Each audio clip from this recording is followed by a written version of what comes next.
Because mental health care works when you make the call. If you're experiencing a mental health crisis or thoughts of suicide, dial 988. A message from the American Psychiatric Association Foundation. Gruber Law Offices. One call, that's all. They treated me like family. They're actually people that you can depend on. They made me feel seen. They really treated me like I was a part of their family, a part of their team. They ask how you're doing, how you're feeling. They're just so welcoming and so sweet and kind. It's like family, caring about another member of the family. If you've been injured, it costs you nothing to see if Gruber Law Offices can help. I love the exercise classes here at the Senior Center. Me too. I'm trying to eat healthier too, but it's expensive these days. I know, and that's why I use benefitscheckup.org. I learned I can get help paying for groceries. Benefitscheckup.org? Yes, benefitscheckup.org is a free service from the National Council on Aging. For free? I'm going to benefitscheckup.org today. You are listening to the home of Milwaukee's realest conversations. 1017 FM, 1510 AM WGKB Waukesha and W269DL Milwaukee, a locally owned Good Karma brand station.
Milwaukee, what is good? It is your boy Ray Nitty, and you are now tuned in to the lunch break. And I got my co-host Shannon is gonna be checking in with me real soon, y'all. We got a full, exciting show today, y'all. First of all, thank you to everybody for all the love and support, for everything, all the love, all the energy. People are signing in online and texting us, man. We got some special guests coming in today. We got County Executive David Crowley in the building. We got the mayor of Milwaukee, Chevy, coming in. We got D1 checking in later as well.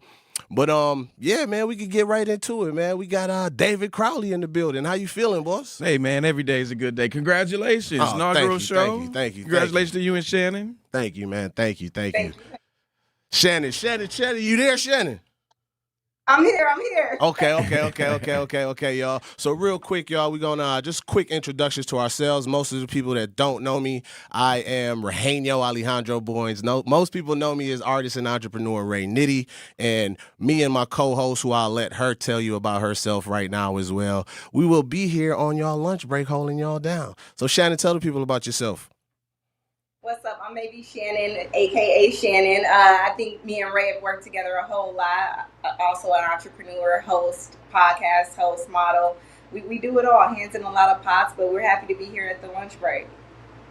Man, happy to be here on the lunch break. David Crowley, how you feeling, man? Hey, man, every day's a good day. Every day is a good day. I feel rejuvenated after the Memorial Day weekend. It was a great opportunity, one, to just spend some time with my family. Remember, the men and women who made the ultimate sacrifice. It's always important for us to do that. But, the campaign has been alive and well. It's been really busy. But, the train don't stop. You have to continue to keep going, continue to reach as many people as possible and continue to do good work. Yeah. So speaking of Memorial Day, man, are you familiar with the history of the Memorial Day and the South Carolina story? How about you share it with us? Oh, so South Carolina, man, in 1896, if I'm not mistaken, where's the date? But it was some fighters that was fighting in the war at South Carolina, and they lost their lives. And 10,000 black people showed up to memorialize these soldiers that lost their lives at a racetrack in South Carolina. And that was actually the initial first Memorial Day weekend where people were memorializing people that lost their lives at war. And, we often don't hear these stories too much. Yeah. It actually was pretty new to me as well, so I'm getting educated on it as well. But, we'll get into more of that a little later into the show. We got some more knowledge on that to share. So tell me about your weekend, man. Man, it was good. First and foremost, I just want to shout out my better three-quarters, my wife, Erica. I had a birthday a couple of weeks ago, and she surprised me with family, with friends, and some good food.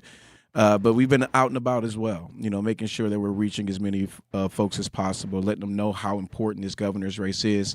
We are literally 77 days away from this primary election, and so we need people to get involved, get engaged. Start paying attention to many of the candidates. And if you don't know who you're voting for, hopefully you'll be checking out CrowleyForWI.com to learn more about me, my candidacy, and what we're going to do to deliver real results for Wisconsinites. If you had one thing you would say is the most important, I'm sure it's many important messages on this campaign because it's a governor's race and you're touching the whole of Wisconsin, not just the county. Right. So what is one of your most important messages that you're hammering home right now to the state of Wisconsin? I mean, there's so many issues and everybody wants to know what is the top issue. When you think about, what is happening, right? The affordability crisis, you think about the housing crisis, you think about the energy crisis, you think about our education, healthcare. There's so many issues, but at the end of the day, we have to focus on how do we change the status quo. Right? How do we allow for more opportunity, especially for the most vulnerable voices out there who have never had a seat at the table, giving them a chair, allowing them to actually lend their voices to be a part of the solutions so they can not only have ownership, but we can sustain many of the services and programs that we need moving forward. And being the only person in this race with experience both in the state capitol, but the only one who actually has experience running government, I know that we'll be ready on day one to tackle many of these issues and really how do we build a lot of the policies that we've created here within Milwaukee County and help layer that across the state is going to be huge. Got it. So you mentioned some of the most vulnerable voices, right? Yeah. And making sure people have a seat at the table. I have a question for you on myself. You may have got it before, you may have not got it before. I feel personally, some of the most vulnerable voices we have are people who are living in communities that may have been contaminated by factories or things of that nature. And then you have companies allowed to pack up after businesses done as usual, and then they leave these big empty spaces, and which was once paraded as, we're going to create 10,000 jobs, 20,000 jobs. We're going to be in this community, and then they leave the community. But now we have infected, a poisonous plot of land that's also traveling throughout the city as well, right? What can those vulnerable voices do? Or what can you do to help have those vulnerable voices have a seat at the table when it comes to big corporations coming into communities, contaminating it, and then packing up when things aren't going at the end of the day, we're talking about accountability, right? And what you're speaking to doesn't just affect urban areas, right? It also affects, rural areas across the entire state. And so it's really about I was told as an organizer, if you don't have a seat at the table, you're on the menu. And so we have to really focus on how do we create more opportunities for people to have a seat. And so when we think about having folks at the table, it's really about giving them a level of responsibility, giving them a level of a voice. And so we do that, one, we're actually getting them involved in the process. We absolutely need to make sure that they have a voice. And then we have to give them a level of responsibility. What does that look like moving forward to make sure that their voices are at the table? But we have to be intentional about it. And so it's not just, having folks, engaging folks when it comes down to an election. We have to engage them when it comes down to policy. We have to engage them when it comes down to holding corporations accountable at the exact same time, because they have too much power over our policies, over our government. And we see that they have too many, power over our prices.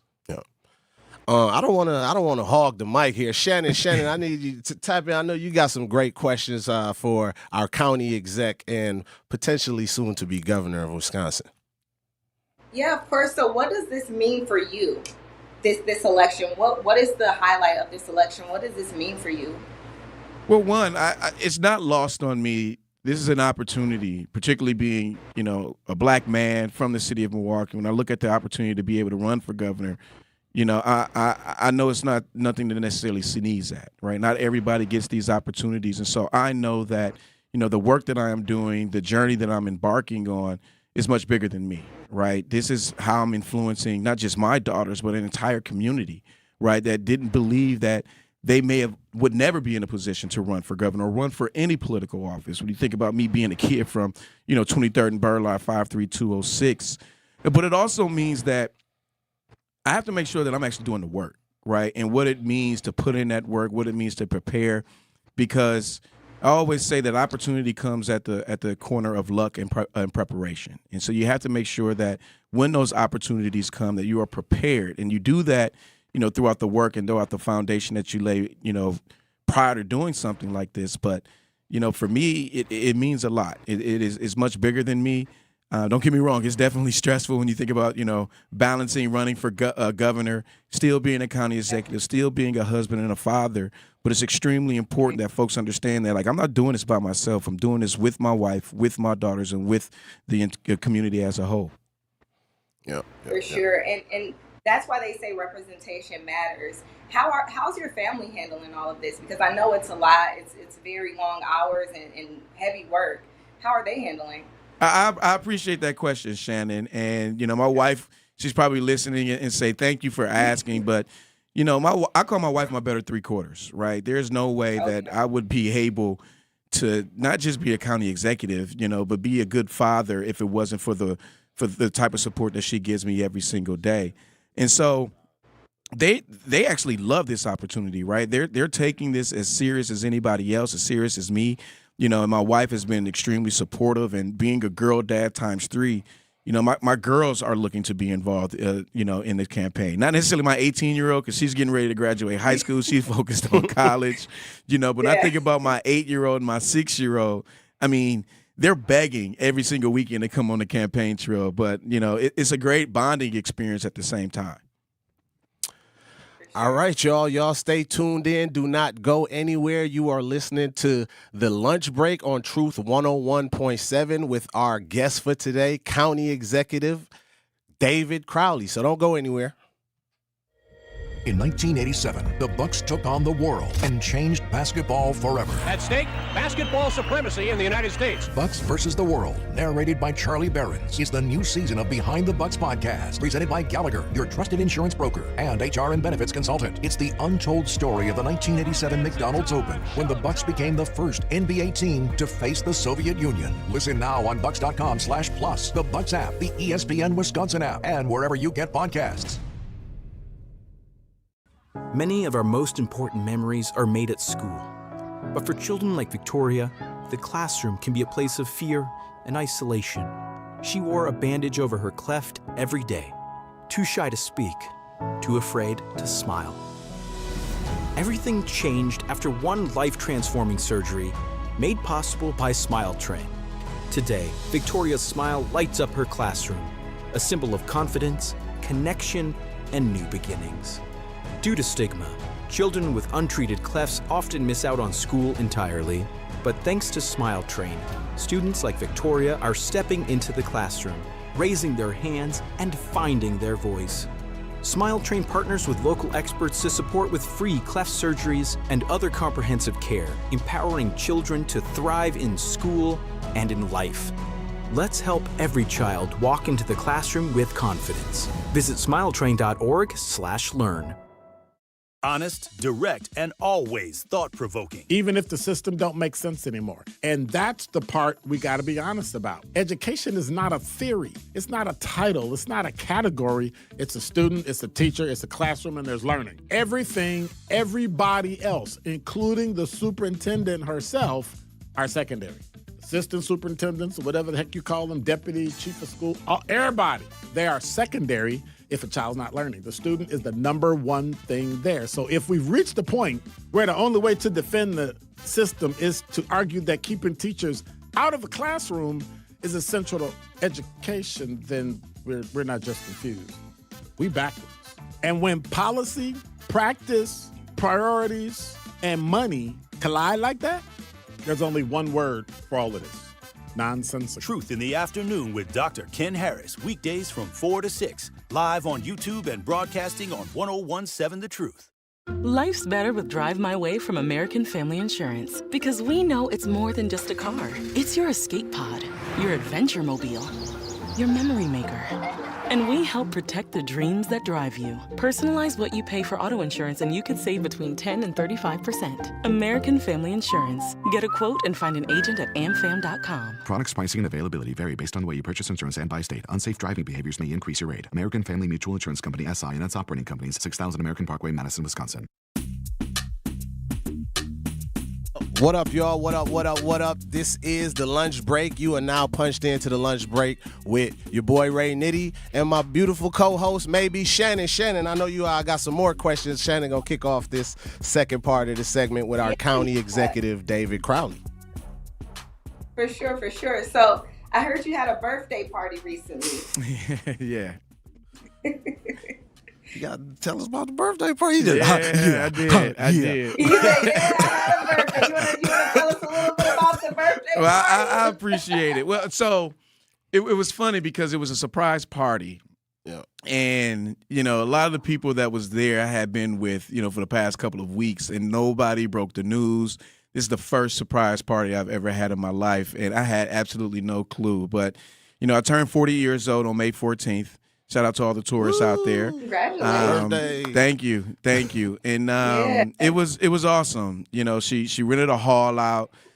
She cooked all this food, and we had, close to about 80 people who showed up and just showered me with a lot of love. And it was a great opportunity to kind of just sit back and hear all my family and friends give me all these affirmations, especially when you think about, running for governor or whether you're a business owner or a leader and just in general, you know, it's good to be showered with love and be reminded by, you know, the powerfulness of your presence or whatever you may call it. But it was definitely needed. It definitely filled me up. Man, you had the mayor in the building too. Y'all did this whole little Bayview reunion thing.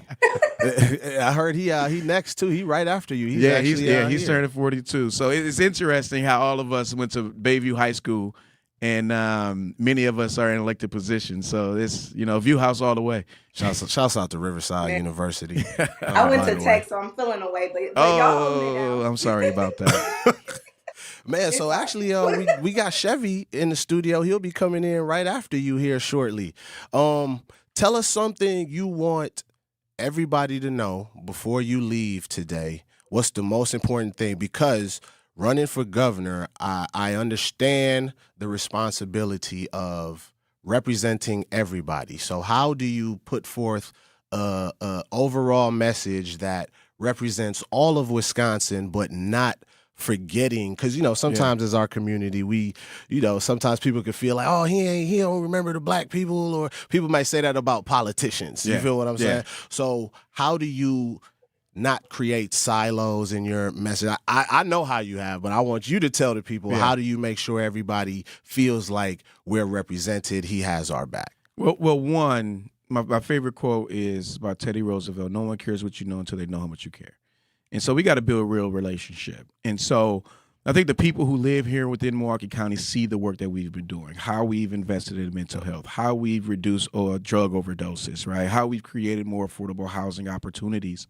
But I also got to introduce myself to the rest of the entire state. And so, you know, one thing I want folks to know is that I need you in holding down our own backyard, right? Making sure that we're talking to as many people as possible, letting folks know, you know, what I have done and what more can be done, you know, when I become the next governor of the state of Wisconsin. And so we have been going to different places, building the relationships that we need to talk about.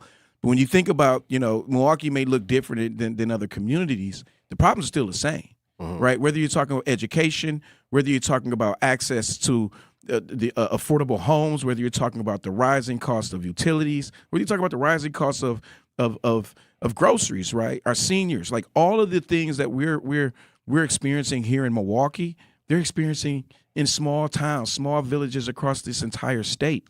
And so personally, I've gotten comfortable being uncomfortable, right? Introducing myself, because in many cases, this is the first time somebody's met a person of color or somebody from Milwaukee. And so we do this by organizing. And, you know, I'm an organizer that happens to be elected. And so I have not, you know, forgotten where I come from.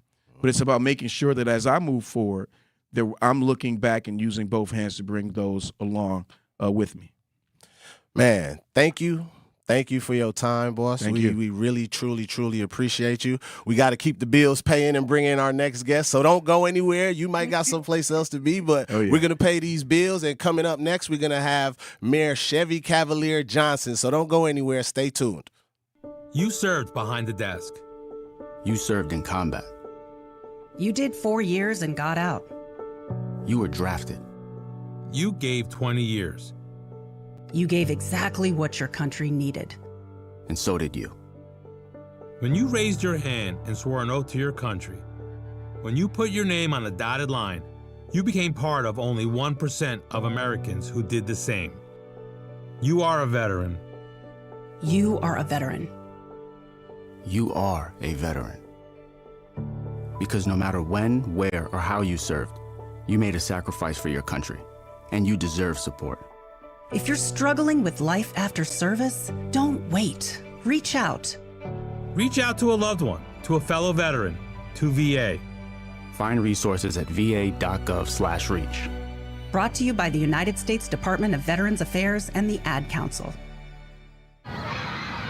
Our children deserve a real chance to make it in life, and a good education is a passport to opportunity. At City Ford Collective, we're working to make sure there's a great Milwaukee school for every Milwaukee family, because more good options lead to better outcomes. And who doesn't want that? Together, we can give every child the foundation they need to thrive, and a stronger future for kids means a stronger future for Milwaukee. To learn more about our mission, visit us at cityfordcollective.org. That's cityfordcollective.org. Ready to grow your business? Then connect with the City of Milwaukee at City Connect 2026, the city's third annual vendor fair sponsored by BMO Harris Bank. Join local businesses, community partners, and city leaders Thursday, May 28th at Milwaukee City Hall from 8 a.m. to 3 p.m. Learn how to compete for city contracts, navigate the bid process, explore small business certifications, and build valuable connections through workshops and networking opportunities. Visit milwaukee.gov/vendor fair for details. Do you hear that? And that? And that? Those are the sounds of a healthy and vibrant community. And to this United Way volunteer, nothing sounds better. They're the sounds of children being given greater chances to succeed in school. The sounds of neighbors receiving the support needed to overcome challenges, both big and small. They're the sounds of families gaining access to quality healthcare and nutritious food for their tables. And they're the sounds of members of our community who've benefited from United Way's financial education programs. See, wherever there's a need in our communities, there's a United Way. People working together to respond and growing the good for everyone. United is the way. So join us by getting involved or giving back. Learn more at unitedway.org.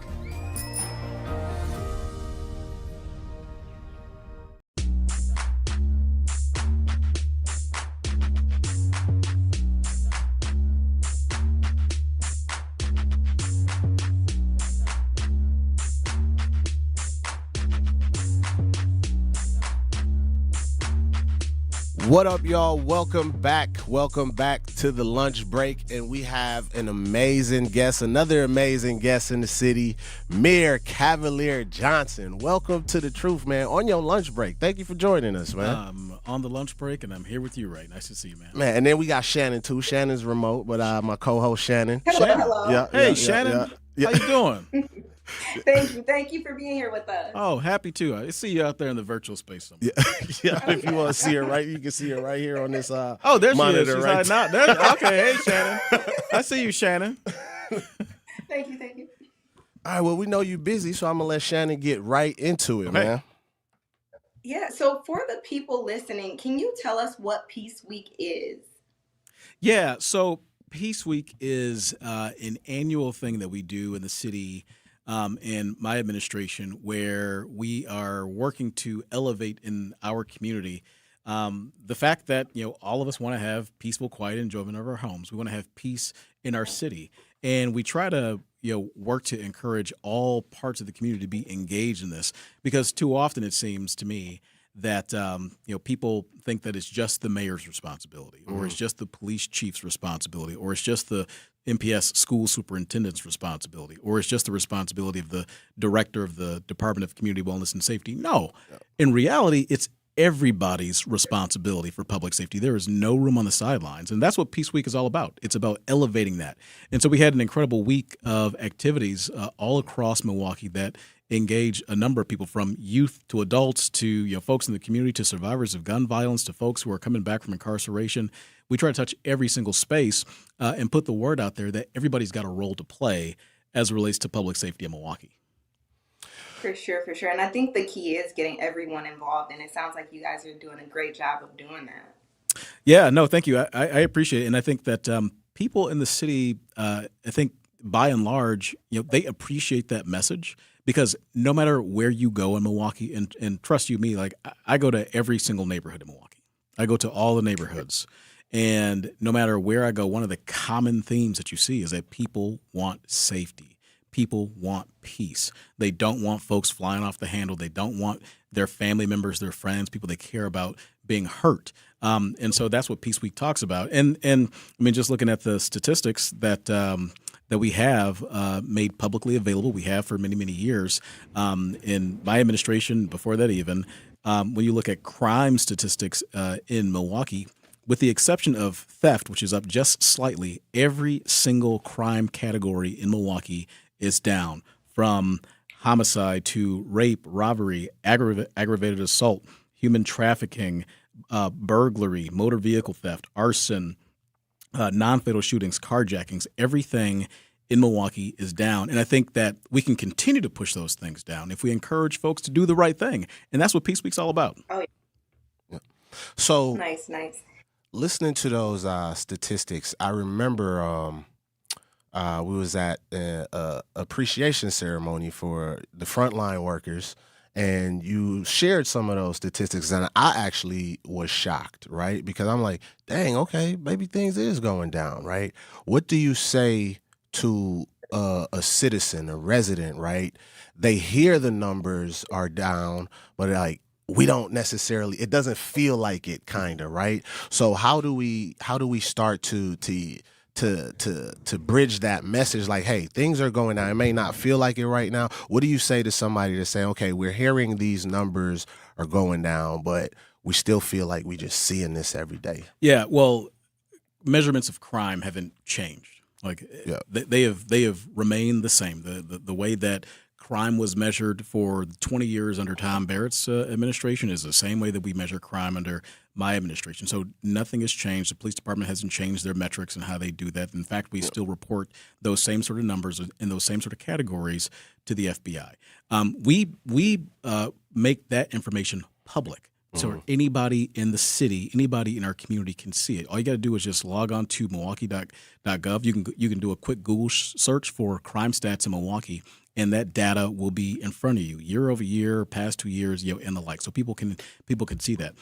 What I think that people can do in order to feel it more, though, is to continue to spread good news, right? To actually talk about it. I think too often we talk about the negative things, right? Because what do they say in the media, right? If it bleeds, it leads, right? But when you talk about good things, those things don't necessarily get the same sort of airtime, unfortunately.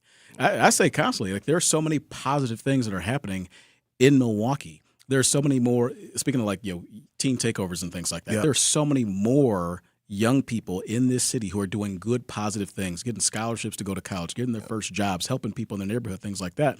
We don't talk about those things as much as we talk about the bad things. So we need to, ourselves as a community, elevate those things in Milwaukee too. So, and that's what we love to do here on the lunch break. We want to elevate the amazing stories that's going on in the city. So if you had to share a positive thing that you're proud of that you've seen over your time in the city of Milwaukee, what's that positive thing that you would share right now? Oh, I mean, there's so many positive things. I mean, just during Peace Week last week, right? I went to Obama High School, and we're doing this, community cleanup. I was actually amazed and astonished by the amount of really impressive, great community-minded young people that came out and joined us and participating doing that community cleanup around their school. Right, that's a positive thing that happens. I'm a regular blood donor in Milwaukee. I've been donating blood since I was a junior at Bayview High School. Oh my God! Here we go with that. We gotta get some Riverside alumni in the studio. There's one cat reigns supreme. It's the red cat, not the tiger, I guess. I'm sorry. See, being from Tech, I feel a way about this. I heard you were a Trojan over here. We got to get some more Trojans in here. What did the county exec? I'm sorry to hear about that. Is that what he said? Yeah, right? He brought that up as well.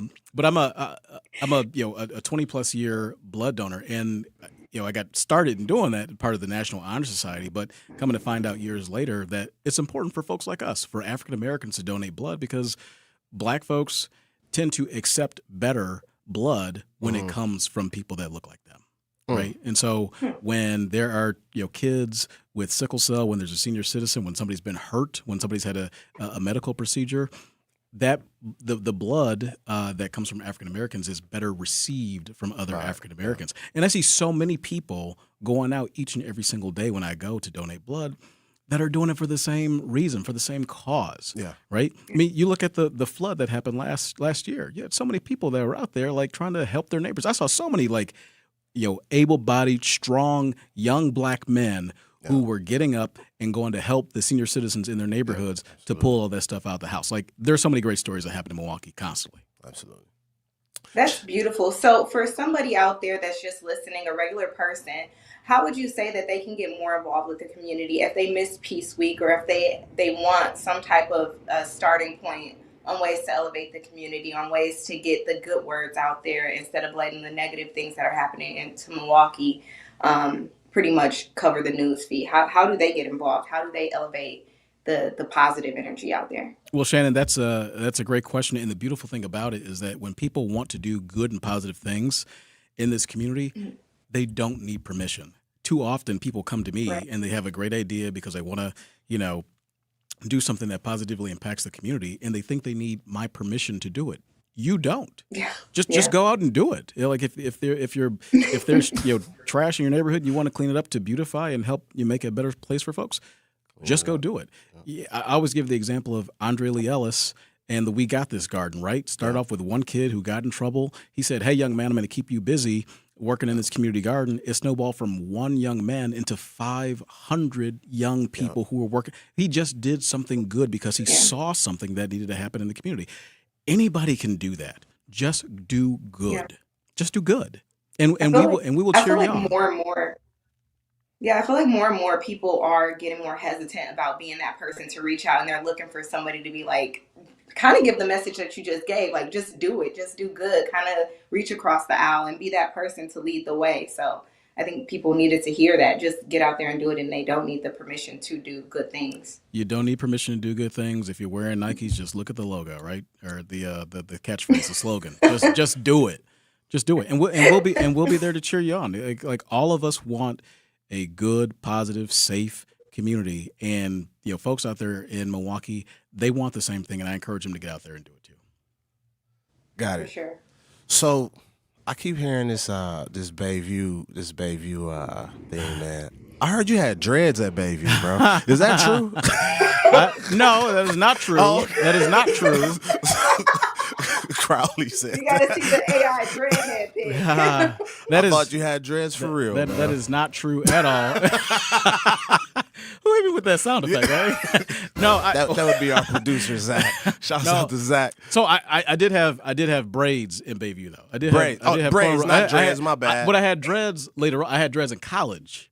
I had dreads in college. Okay, so college. Yeah, so that wasn't. I didn't have dreads in high school, but I did have braids in high school back in the day. Got it. I've had like all the hairstyles. Feel like. Yeah. Man, I know you got a busy day. Yep. You got a busy city that's demanding a lot. So we don't want to keep you, but we would love to have you again. We thank you. We thank you for coming in, man. Please keep up the amazing work. And we know it's difficult, but come by, stop through us again, and let us know what's going on. And thank you for spending some time with us here today. I'd be on happy your to lunch break. I'd be happy to spend another lunch break with you. Thank you, Ray. Thank you, Shannon. All right. Come in with straight truth. One can invest their whole life and effort in helping the community, and sometimes they don't get nothing back. But you know what? You keep on going with it, okay? God bless you. Happy upcoming Father's Day. And hang on in there. And Tori, don't worry about what nobody say about you, because they're going to talk about you anyway, because they can't do what you do. Catch the Tori Lowe Show every weekday from 1 p.m. to 4 p.m. Truck crash? Call Gruber Law Offices. One call, that's all. In Milwaukee County, equity means making sure everyone has a real chance to thrive. That's why the Milwaukee County Office of Equity works to help remove barriers, strengthen community connections, and support fair access to opportunities across Milwaukee County. Want to learn what they do, explore resources, or find ways to get involved? Just search Milwaukee County Office of Equity online. Milwaukee County Office of Equity, advancing equity for all Milwaukee County residents. For more information, search Milwaukee County Office of Equity online. Happy kids heal faster, and that's why Starlight is dedicated to improving the mental well-being of sick kids across the U.S. Learn how at starlight.org. When you're high, you feel different. Pretty obvious, right? You think different, talk different, but if you feel different, you drive different. So if you're high, just don't drive. Brought to you by NHTSA and the Ad Council. Good Karma Brands is proud to be an equal opportunity employer, providing equal employment, development, and advancement opportunities to all teammates and applicants. To learn more about careers with us, please send an email to talentacquisition@goodkarmabrands.com. That's talentacquisition at goodkarmabrands.com. Tacos and Tequila Festival, Saturday, May 30th at Franklin Field, featuring live performances by Rick Ross, Genuine, Soulja Boy, Frankie J, Mims, Petey Pablo, Jaquan, and Milwaukee's very own Big Frank. It's Milwaukee's biggest throwback party of the summer, all for $29. There will be craft margaritas, Milwaukee's best taco vendors, authentic Lucha Libre wrestling, an exotic car showcase, a Chihuahua beauty pageant, art installations, and so much more. Tacos and Tequila Festival, Saturday, May 30th. Get your tickets now at tacosandtequilafestival.com. Dreaming of owning your first home? Don't settle for a fixer-upper. Build a brand new home with Milwaukee Habitat for Humanity. They partner with first-time buyers to make home ownership possible with little to no down payment and a team that's on your side every step of the way. Even if you're just starting to explore what's possible, they're here to help you take the next step. If your household earns between $55,000 and $90,000 a year, you may qualify. Visit MilwaukeeHabitat.org to learn more.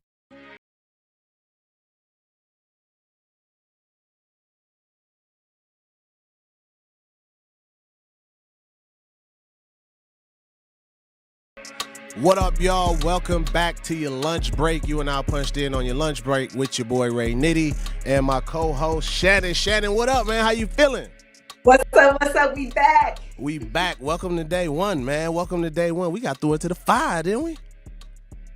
Man, listen.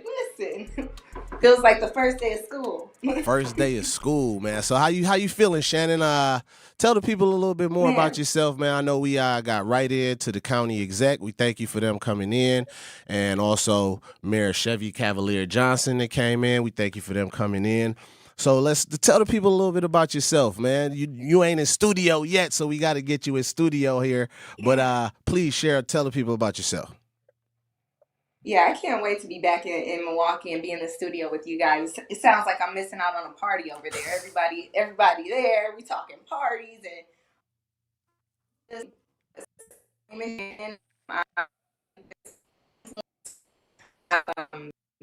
my campaign has been nationwide. I've been on TV. I've done a few things in my life: modeling, influencing, podcasting, and hosting events. Organizing, helping out with voting campaigns and things of that nature. Definitely not new to the Milwaukee area, born and raised in Milwaukee, 53216, of course. Looking like I mentioned a few times before, Bradley Tech alumni. Look, don't let them say nothing bad about us, but you know. Look, I'm over here like, Shouts out, one of my good homies went to Tech, man. Shouts out Shakes. I mess with Tech. Got to be president next. Oh, all right. Everybody can be what they want to be in life. Yeah, you sound all right. Everybody. Not too much, Ray. Everybody got a dream, Craig. Yeah, y'all. So, quick intros for us. Like I said, Ray Nitty made a song called Bow in 2009 that was extremely successful. Thank you to the city of Milwaukee for supporting me. You all have given me a platform, and with great platforms come great responsibility. So just wanted to use that voice to, there we go, hit them shoulders too right now in front of your salad, whatever you eating. Hit them shoulders right now. Ray, what you put in that song? Actually, that's what we man, that was all real beats, man. That was all real beats cooking that up on his lunch break, man. But yeah, man, just feel like it was important to use that gift and that platform that the city has blessed me with to help elevate some stories that may not have typically gotten some shine and so forth. So thank you to Truth 101.7 for having us on. Biko, what up, man? Shouts out to the homie Biko. Always got us in something. That might be a tagline. Clip that up, Zach. But for real, that's a true visionary right there. Shouts out to B, man. Things just happen. Magic. So we want to make sure we are hearing from you all. So call us up, 1-833-212-1017. Let us know how you feeling. Share your thoughts, share your truth. We got a bunch of different things that we want to introduce to the audience, but we also want to hear from y'all. But some more about myself while we waiting for callers to call in and whatnot. I was born and raised in St. Thomas, the U.S. Virgin Islands. A lot of people may not know that about me. So I also have an accent. I talk like this normally. This is how I would talk to my mother. I sure my mother going to call in, and you going to hear from my mother one of these days. But this is naturally how I would talk to my family if I'm home or something like that. This is how I would talk. But so if you hear an accent slip in and out, it's not me trying to be funny. That's just, the inner Caribbean man trying to jump out. So, so Shannon, Ray J. What's up? No. Ray J, what's up with your boy, man? That's your people's, man. It's a bad week for Ray J. Not all Rays across the nation, because it's a good week for you, Ray. But Ray J never got in that ring. Okay, that's what we gonna start with. Why didn't you tell him not to do it? I'm genuinely trying to figure out why he did it. I'm wondering if Brandy and Mama just was like, listen, we ain't giving you no more money. You're going to have to do your thing. Because Aiden Ross, let's start back there. Aiden Ross put together this MMA celebrity fighting competition. So for those of you that don't know, Aiden Ross is a streamer. And now he has this fighting MMA celebrity boxing match type of vibe going on. And I think Blueface was the first person that I knew of that fought in the competition. And Blueface actually got knocked out the ring. He was getting turned every way but loose as well. So a lot of people want to talk about that because they don't want Blueface to fight them. But what I will say, he was getting was out the ring. So that was the first notable one that I saw. But Ray J, for some reason, decided to get in the ring with another streamer, and he ended up lumped up. My boy was out there looking like Martin in that episode, and then he had the nerve to act confused, like, man, I thought we had an agreement. What are you doing? I don't understand. Who did I'm he wondering fight? if he fought another streamer. The guy that I saw, they said he was a streamer, but I recognized him from like a meme. Yeah, Super Hot Fire was his name. I'm not a rapper guy. Super Hot Fire. Okay. So I recognize him from a meme, but basically it's supposed to be a celebrity boxing type, MMA type fight. It sounds like a humiliation ritual to me, because these people don't need to be fighting. Blueface had just gotten out of jail, jumped right in the ring. He holding on for dear life, getting tossed around. So I don't know. What's your take on it, Ray? What you thinking? I think it's interesting to see these type of fights happening. Streamers putting together these big fights that are generating tons of capital. Boxers getting paid more than they was in their actual realistic sport. MMA fighters getting paid more than they were getting paid in their realistic MMA fights. I also think it is very interesting to see, staying on the topic of streamers and the boxing. I don't know, are you familiar with what Dean the Great and Adrian Broner been doing? Have you been seeing those? Listen, I am more than familiar. I'm not gonna go too into depth, but oh, you got to. We're gonna need you to go in too into February. depth. I saw Adrian Broner in person at the Palms Casino. Okay. Let's just say that we're gonna leave that there. So yeah, since then I've been seeing him a lot. We follow each other on Instagram actually, so I've been seeing a whole lot of Adrian Broner. Slight flex, but okay. Right. Slight flex, but okay. Adrian don't follow me, but it's all good. Maybe Shannon, you could get him in studio for us. Oh, I'm sure I could. I'm sure it I look could. like I was we trying got to get him out, sir. No, go ahead. What'd you say? No, go ahead, Shannon. No, You I'm was just sure saying I something. could. I was just saying, I'm sure I could get him in studio. We can work on some people able to get him out the studio. How about that? Right. So we got a caller, man. This is our first caller. They got some comments on Ray J. Let's go to that caller, Zach. His name is Black Conscious. Black Conscious, talk to us, man. How you feeling? Yo, knowledge yourself and health is wealth. Congratulations on your new segment. And I just want to chime in on what the sister was saying. Regardless if they had a deal or not, because they weren't trained into shadow boxing, that was a natural reaction to that hook that brother threw on Ray J. He just didn't duck. See, you can make all the arrangements you want, but if you don't move your chin when you're supposed to on 1-2 duck, that's what happened. He was supposed to be bobbing and weaving. He weaved, but he didn't bob. Supposed to happen. Hey. He weaved out the ring. He got up there and told the whole story. Like, man, we had a deal. Yeah, but what had happened was I had a natural reaction to the hook you threw, and I just caught you. So like Floyd Mayweather, you should have told me not to do that and do Ali or something. Yeah. That's what happened. Now I'm gonna let you know with this. He should have been on the safe side. He should have been on the safe side and just went with boxing. That was the worst you could have ever done as an amateur. Step in and knuckle fighting like that. And thinking, I mean, did you see the gut on that dude? You could have hit him in the gut. He would have pooped all over himself. Righteous, Milwaukee. I think I did hear he had a health condition as well. His stomach looked like a health condition in itself. And man, but yeah, man. So shouts out to that caller, Black Consciousness. Thank you for calling in, man, on your lunch break. Thank you for tapping in with us, man. So Adrian Broner and Dean the Great.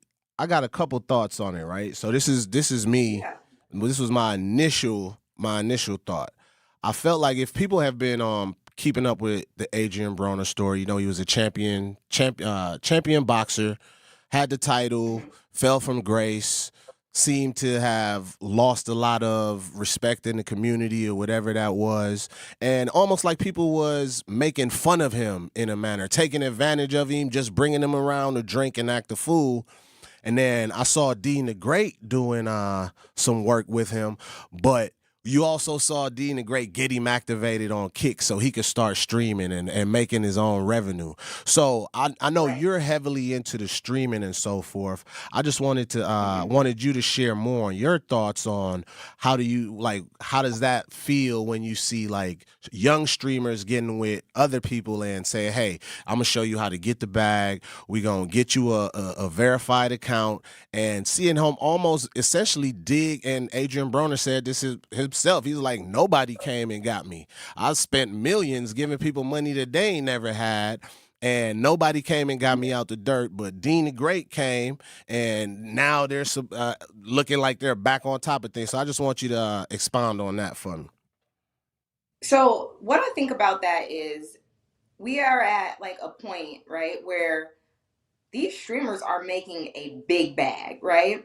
And as you can see in the comments, people look at Adrian Broner as like a OG almost now. Like, he like, oh, old school, old head, like, but the younger people are streaming. So I'd say 30 and under, these are the people that are really heavily into it. Not saying it's exclusive to them, but they're heavily into it. So like, I feel like even me, like 30 and up, like we need somebody younger to come in and like open the door for us and be like, this is how you do it. This is how I'm getting this bag. Because like you said, a lot of people have seen him crashing out. They see him spiraling. They see him drinking and acting a fool. Any given day, you can see him on the strip getting tossed out of a bar. You can see him, you know what I mean? Like you could see him basically spiraling, drinking, acting a fool. And I feel like the younger people are not. If you're going to do this anyways, if you put it on camera, you can at least get some money. And I think that's a double-edged sword just because the question comes up, is this almost incentivizing his behavior, right? Because like you said, he's spiraling, he's crashing out. He doesn't seem to be the Adrian that we know and love and that was a champion. And I think a lot of us, especially the one he was before. Yeah. And I guess, like I said, this platform, I don't know if it is gonna guarantee that he goes back or if it incentivizes the behavior that has gotten him scrutinized. So if he continues on the path that he's going, because every time you see him on stream or clipped up, it's him drinking, it's him saying something crazy, he's probably doing something inappropriate and crazy, but all eyes are on him. So it's getting them views, it's getting them money, it's getting them more attention. So that's really my thought on it. It's like, I'm happy that he's getting his money. I'm happy that he's back getting the bag. But it's also like, is it So yeah, at what cost though? Because look at Chud the Builder. Like, he was doing the same thing on that same type of third partner platform or whatever, and look where that got him. Exactly. It's like this streaming life, the influencer life, those things are addictive. And people, you hear people say it all the time. Clout is one heck of a drug. And it is. It is. Like, people get addicted to that clout. And if you're already spiraling and you're like, oh, I'm acting crazy and it's cool now, I'm getting paid for acting like this. Mm-hmm. We see it time and time again. And that's kind of what we're living in right now when you see shows like Baddies, when you see people incentivized for getting on the show, drinking day in and day out, going upside somebody's head. Mm-hmm.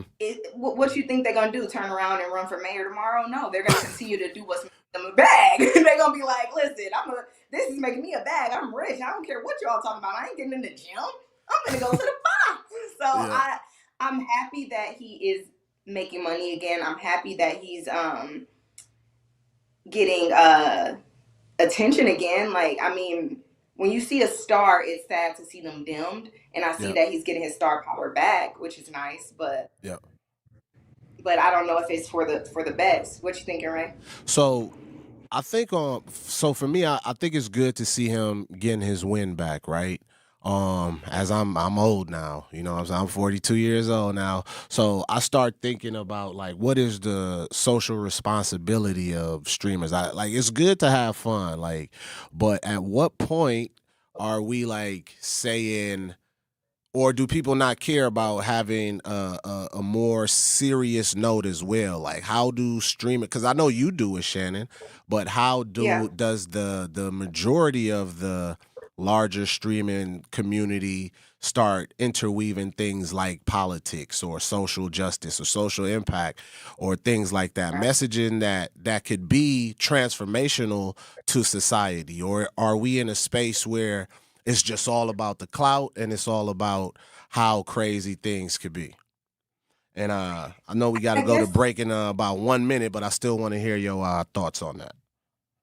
Okay, so quick thought on that is it's hard to balance the two, I will say, because you get to the point where it's like, this is going to get me likes, this is going to give me attention, which in turn will get me money. But it's very important to sprinkle the, like you said, like the social aspect into it, to be mindful of what you're putting out there. And a lot of people just don't think about those things. So I think it's more important than ever for people to see it happen. Like, it's important for people to see, okay, this person is lit, this person is fun, they living their life, they popping it.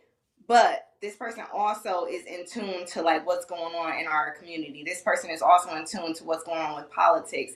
And it's important to find that balance. And I guess it's important to have more representatives of that balance, because a lot of these people, like he mentioned before, Chud the Builder, walking around saying, like, outrageous, off the wall, insensitive things, and now he's in jail. So it's important to show, like, when you're all clout, it don't turn out well. When you're all like about, okay, I just want the money, I just want the clout, whatever it takes, it's not going to turn out well. Yep. So right now we got to go pay the bills, y'all. So please stay tuned. Do not go anywhere. You are listening to The Lunch Break on Truth 101.7. Call in 1-833-212-1017. We want to hear from y'all. Don't go anywhere. He's the voice for the people and the community's connection to change. So I was shocked that they let an advocate get on the air, you know, because I was like, man, do y'all really want to know what's really going on out here in these streets? I wish I could have a whole show that y'all can listen to every phone call that come to my. I could do a whole show on my voice message. Just people calling, talking about what's happening. Just off the voice message, y'all wouldn't even believe what I got in my voice message. That if I'm gonna start a podcast after show, I'm gonna let y'all hear the raw material, because we can't even play it on the air. That's how real it is out here. That's why I ain't got time for all y'all all that extra stuff that y'all be trying to do. I'm just happy that we're able to have these great, powerful conversations. But I'm going to always remind y'all that we got to still get out here and get to work. The Tory Lowe Show, weekdays from 1 to 4 p.m. Live on YouTube and right here on 101.7 The Truth. I take care of the kids, and I take care of my dad. I take care of things at work. The groceries, the cleanups, the meltdowns. the doctor's visits, the family events, mealtimes, bedtimes. I take care of all the things everyone else needs. But I haven't made time to take care of what I need. Family caregivers are often overloaded. It can feel overwhelming and exhausting. It's no surprise that millions of caregivers experience symptoms of anxiety and depression every year. But help is available, because there may only be one you, but you don't have to do it alone. Head to mentalhealthcareworks.org. That's mentalhealthcareworks.org to learn how to get the support you deserve, because mental health care works when you make the call. If you're experiencing a mental health crisis or thoughts of suicide, dial 988, a message from the American Psychiatric Association Foundation. When I was diagnosed with Hodgkin lymphoma, I had so many questions. I didn't even know that it was cancer. Now I do. It is cancer. Blood cancer. It's actually one of more than 100 different types, and they're all treated differently. Now, unlike some other forms of cancer, usually there's no tumor. You can't screen for it to prevent it, and the symptoms can look like other things, so it could be hard to diagnose. I had a fever for weeks. I was so tired all the time. I didn't feel like eating or doing anything else for that matter. And I know that this can feel scary. But if you know what to look out for, you'll know what to tell your doctor. And you'll feel more empowered to take the next steps. Like getting in touch with the people who know the ins and outs and can help with everything blood cancer related. Blood Cancer United. They work one-on-one with each person who reaches out to answer questions and offer resources. Blood Cancer United was there for me, and they can be there for you. Go to bloodcancerunited.org to learn more. We are the home of Milwaukee Black Talk. 1017 FM, 1510 AM WGKB Waukesha, and W269DL Milwaukee, a locally owned Good Karma brand station.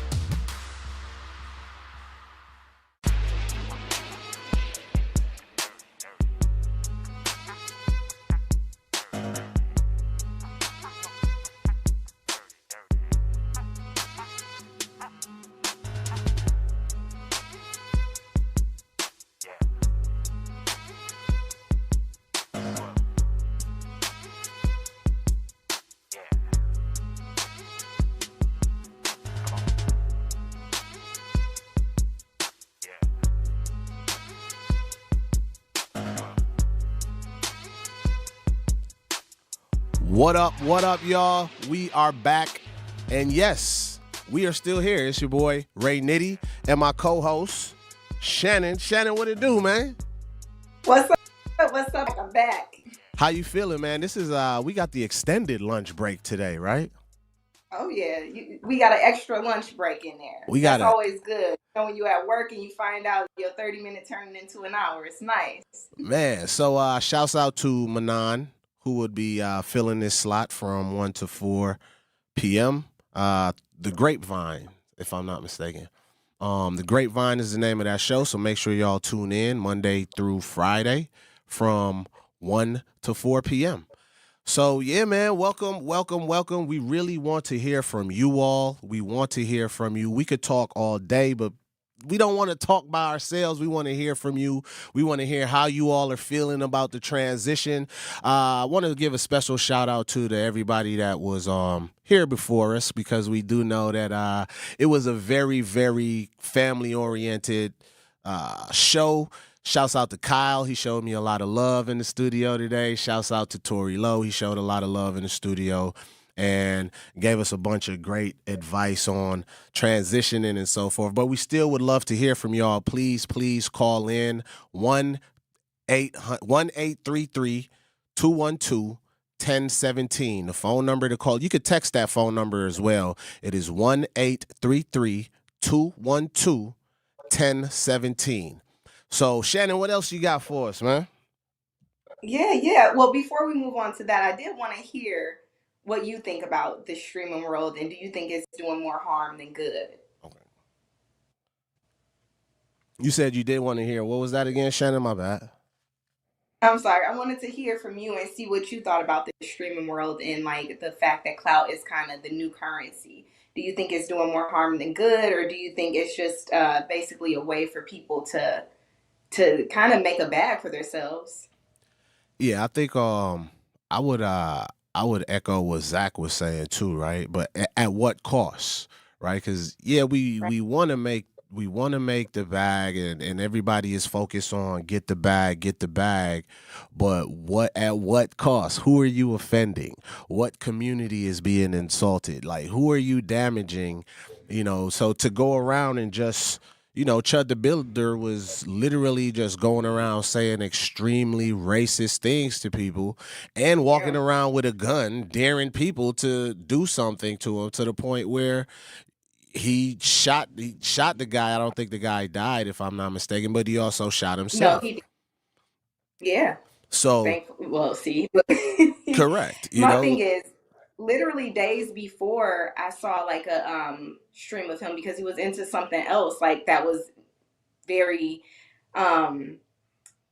it was actually I don't want to say like a dangerous situation, but like things that could have escalated, because he does go around and basically rage bait people, but it's in a way that like you say, he's daring people to do something and he's prepared to basically retaliate. So it's not, that to me is going beyond like even social media rage baiting, right? Like, it's one thing where it's like, oh, I'm going to do something silly, I'm going to play a prank on somebody, but you're literally walking around on a stream and almost, I don't even know what you can call that, because it's like you're setting yourself up to be in a situation where you want to be able to plead like, oh, that was self-defense, but like you're noted online as a person that walks around and just tries to enrage people. Yeah. So that's why I feel like it gets extremely dangerous because somebody online will look at that and may feel like, oh yeah, you think you untouchable, and now they want to be the one recording, showing that, oh yeah, he didn't get away with it with me. So I just think we just need to be more socially responsible when it comes down to the internet, and I think people are taking everything as a game. Some things are funny, and some things aren't. Some things are funny and some things aren't. Exactly. And it's really sad to see, because I feel like he originally started just online, like just streaming. Like, he wasn't out in the wild in the real world doing this stuff. So like to see him transition from just being in the safetyness of his home doing this, which is also not cool, because it just reminds me of like when people are playing video games and you got people in your ear saying racist things. You got people online saying things in comments. Now they're becoming so bold as to walk around, say these things to people's faces and stream it, but then also be armed and ready in case somebody retaliates. So it's just, it's getting scary out there, and it almost makes me feel like those people that are in their basement, the basement dwellers that are supposed to be just like trolling, they're becoming more confident, and I'm thankful Chud the Builder went to jail for this, but I hope that he's actually held accountable, so we don't got a lot of copycats running around like, well, if he could do it, I know I can too. It's time to get out this basement and really put some action behind what I'm doing. So yeah. So let me ask you this question. I'm assuming the Chud the Builders of the world would say, whatever happened to free speech, right? Do you think that free speech has a place in streaming, and streamers should be able to just say what they want? Now, understanding, free speech, but there's also consequences to the actions, right? Or do you think like government should get involved and say, hey, there's a certain type of content that is allowable or tasteful, or that will be allowed? What's your thoughts on that? Right. I think at that point it becomes on the platforms, right? Because I do know he got banned from and went over to another. And I think that responsibility lies on these platforms, because free speech, sure, but there's consequences to free speech. And then when you have like somebody with a huge following like that, at some point it becomes cult-like. Like, you got people copying what they're doing. You got him going out now into like environments where he knows African American people are and saying racist things. And most people are like, they don't even know who he is, but the people following him know his content. And I feel like that's putting a battery in their back to do the same thing. And not everybody is going to have the same reaction, which he found out that day when that man put his hands on him. And that's why he ended up trying to shoot this man. But at the same time, I feel like that's not enough, because It's not enough. Anybody. It's not enough. I feel like that's why I'm waiting and I'm watching and I'm hoping that they prosecute him to the fullest extent of the law. You know what I mean? Just because he needs to be made an example out of, honestly. And like I said, I don't think that the government should get involved, but I think that responsibility lies on the shoulders of these platforms, that they need to be stepping in. Like, we don't allow this type of stuff. And I'm sure you see like a lot of back and forth on social media, especially with like Facebook accounts are being taken if you said anything that resembled bullying, right? Mm-hmm. But then they backpedaled after X became a thing, and he's like, no, we're bringing back free speech. So you got a lot of people trying to be, I don't even know what to call it. Like they're trying to be like, oh no, we're letting you say what you want and free speech this, free speech that. But then there comes a point where it has to be some type of balance, and there has to be some type of like safety net for people that just want to live. So. Got it. Man, so speaking of X. Right. I'm going to let you go ahead with that one. Man, speaking of X and that platform. Yeah. So I don't even got an X account no more, kids, by the way. But 4 or 5 baby mamas, the owner of X. Well, I thought it was 17. That's how real bad man. That's how he giving it up. 23 baby mama. Real bad man. Hey, that's a bad man right there. But anyway. So what's going on with her? Yeah, so Elon Musk, his I feel like most recent, but by the end of this story, you'll see why I'm saying I think most recent, because he might have more baby mamas. So his most recent, that is paternity tested and out in the public, she just came forward and she began exposing some information about Elon. As you know, well, you probably don't know, most people might know, they met on Twitter, or X, so to speak. Right. She's like 20 something and he's 40 something, you know. Damn. Just throwing it out there. Elon 40 something? Baby mom. He looked 50. I think so. Or he might be. Because I heard double her age, 40 something, but it's very possible that man he could be 80. You know, it's hard to tell. But yeah, so they met on X. And I guess she was a MAGA influencer. That's the thing. We'll get into that as well. And that's how they ended up finding each other. From there, they took it offline. She said that their baby was planned. He has this thing, I guess, that he wants to procreate and make as much life as possible. Whatever. That's a lot of money to spread out. Listen, he said, you know, I got it. $1 trillion? You need at least listen, a colony. He's a busy man. So what's the baby mama saying? What's she? You said she leaking some information. What information she leaking? So basically, what happened was they fell out years ago. There was some back and forth. They got the paternity test. She also ended up apologizing to the trans community about comments that she made in the past. And he went on to try to fight her for full custody because he doesn't want her to transition their 1-year-old. Insane. But basically, they got baby mama drama for real. And most recently, she was online telling stories about how he told her insider information about how before the election was ended, he already knew. He said he's got lasers and all types of stuff. So which election? So just so the listeners know, which election we talking about? We talking about the 2024 presidential election. Oh yeah, the most recent presidential election with Kamala. So basically, she's bringing up the question, which I personally feel like we all, well, for the most part, most people knew there was some type of outside intervention in this election. Most people probably feel that way, but she kind of went online and solidified that and said, she's seen some things and heard some things that were very uncomfortable. He was pillow talking. He was pillow talking. He was pillow talking. And oddly enough, you would think a billionaire would have NDAs in place and things going. And she said he did offer after the fact her, I think $40 million or something like that to keep quiet. And she denied it. And that's why she's able to talk. Sheesh. And she also says she has people in place just in case something happens to her to let some more information go, I guess. But basically she's saying like before the election was called, he already knew. He even left where they were at early because he was like, yeah, I knew hours ago that we already won.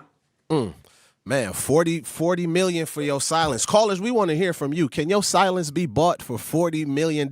Zach, can 40 M's keep you quiet, boss? Hell no. Especially something like that.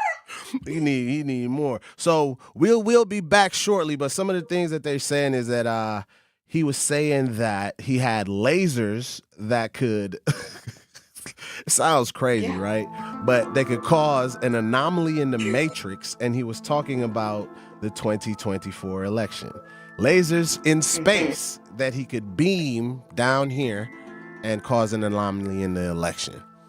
We're about to go pay some bills once again, and you are now listening to Ray and Shannon on the fill-in right now. So stay tuned on 101.7 The Truth. Don't go anywhere. Truth Nation is the best fan base in the country. This is my first time calling in, but I listen to you all the time, and I appreciate you and Elizabeth Brown and everything you stand for and everything that you do. So I want to say thank you so much for being you. We want you to tap into the talk and text line every show, every day at 833-212-1017. Hey, man, this station is on fire the last couple days.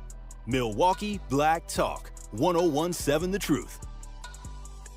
At UW Credit Union, we have best-in-class technology and peopleology. Like if you lose your card, you can stop by in-branch for a same-day replacement, or you can have a new one instantly issued to the app. So whether you prefer interacting with our snappy online interface or our in-person regular faces, UW Credit Union is always here for every you. And whichever you choose, it's the best of both worlds. Join today at uwcu.org. Federally insured by NCUA.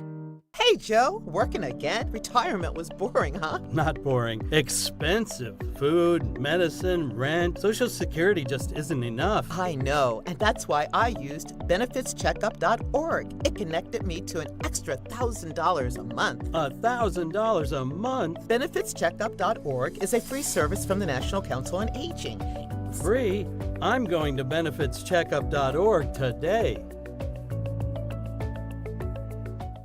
Life's better with American Family Insurance because we know you love working weekends. If it means working on your dream home, both inside and out. And we're here to help protect those dreams so you can enjoy peace of mind. Save up to 40% when you bundle home and auto. American Family Insurance. Get a quote and find an agent at amfam.com. Products, pricing, and availability vary based on where you purchase insurance and by state. Some exclusions apply. American Family Mutual Insurance Company, SI, and its operating companies, 6000 American Parkway, Madison, Wisconsin.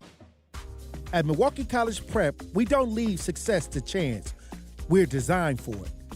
With strong support, high expectations, and a team committed to excellence, our educators turn belief into outcomes every day. If you believe every child deserves an excellent education, join Milwaukee College Prep. Apply today.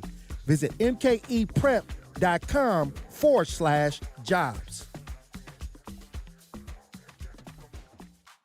Earth Justice is a national legal nonprofit defending the planet and its people for nearly 50 years. Earth Justice has 150 full-time lawyers fighting in court for our planet's future and representing all clients free of charge. Until people come before profit, all energy is clean, the wild is truly free, and justice stands for all. Earth Justice will never rest. Learn more at earthjustice.org/neverrest. Earth Justice, because the Earth needs a good lawyer.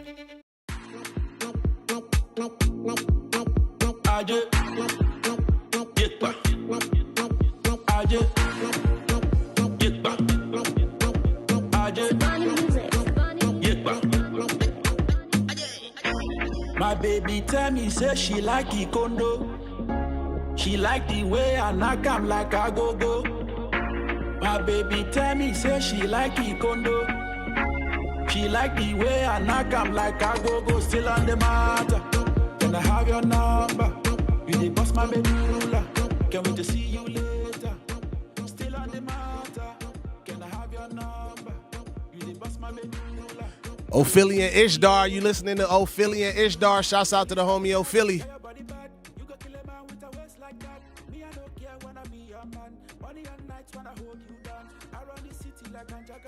Shannon, we gotta get you in the studio, man. We be partying. Man, I can't wait. Listen, coming in with a party hat. I can't wait to be in the studio with y'all.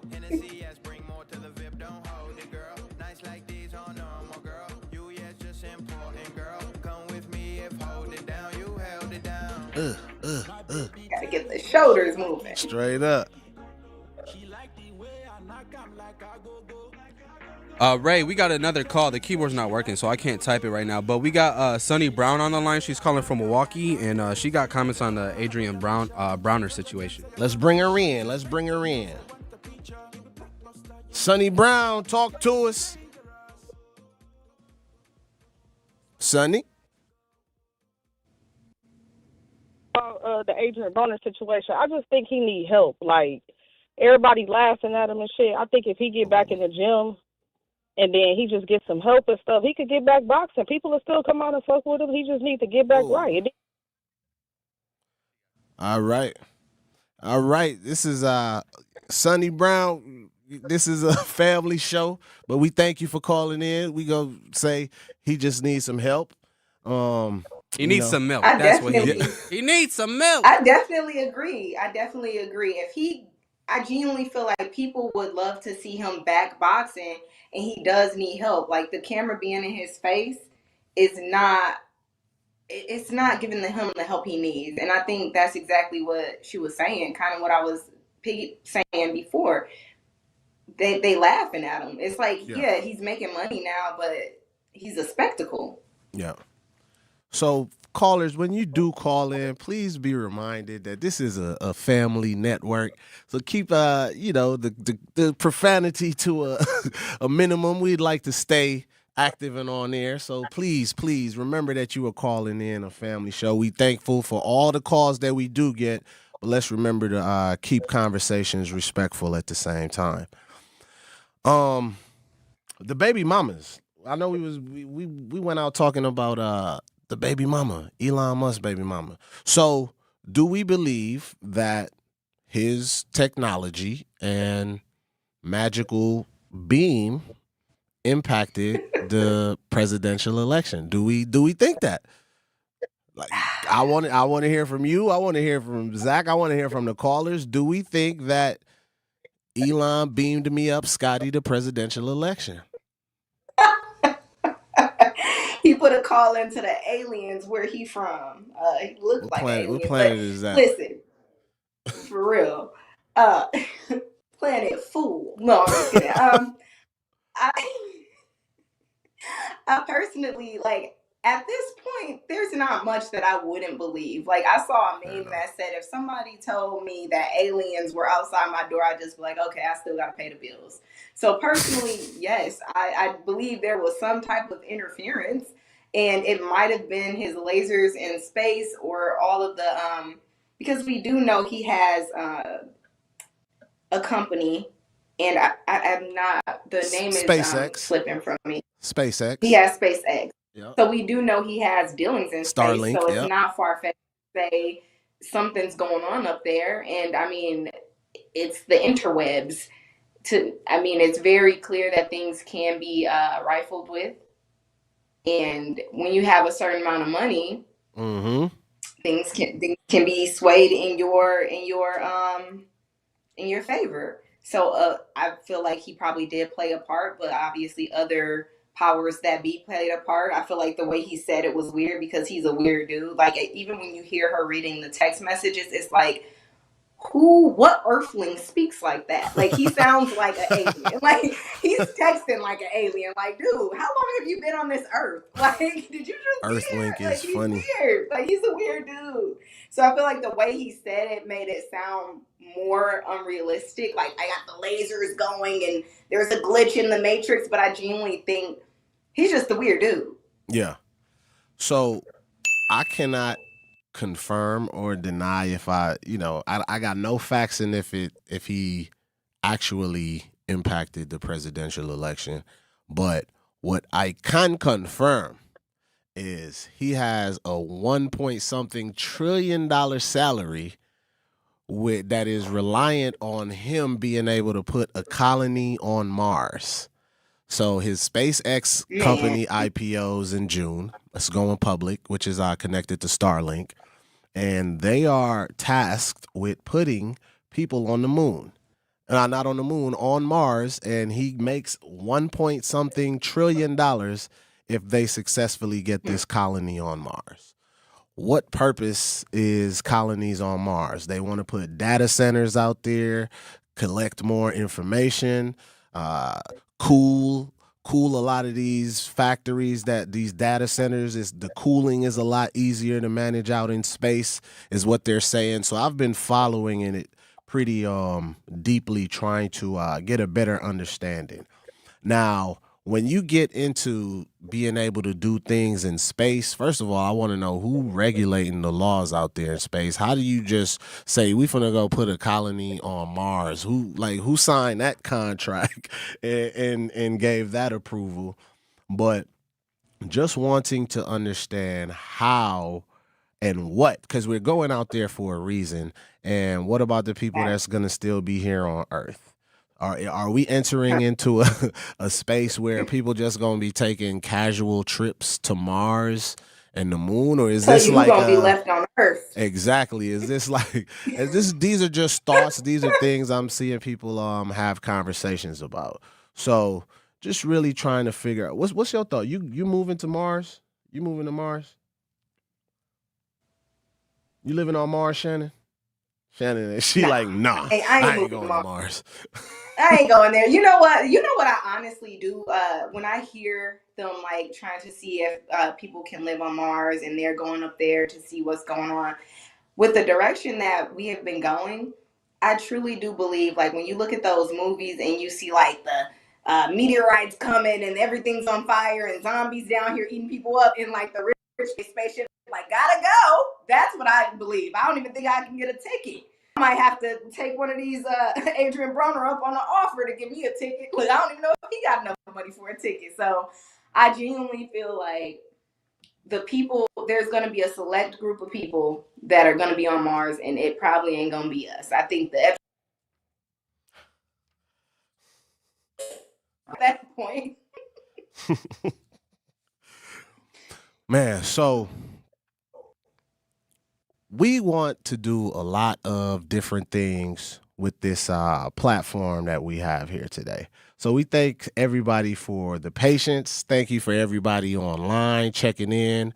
Thankful for everyone sharing comments or whatever it is you want to get off your chest. Even if you feel a way about the transition, call us and let us know how you feeling about the transition. I am not beyond tough conversations, tough criticism. We want to hear from you all so we can make sure the Truth Nation is satisfied and liking the new directions of things. And we getting ready to go pay the bills once again. So please do not go anywhere. You are tuned in to Truth 101.7 FM.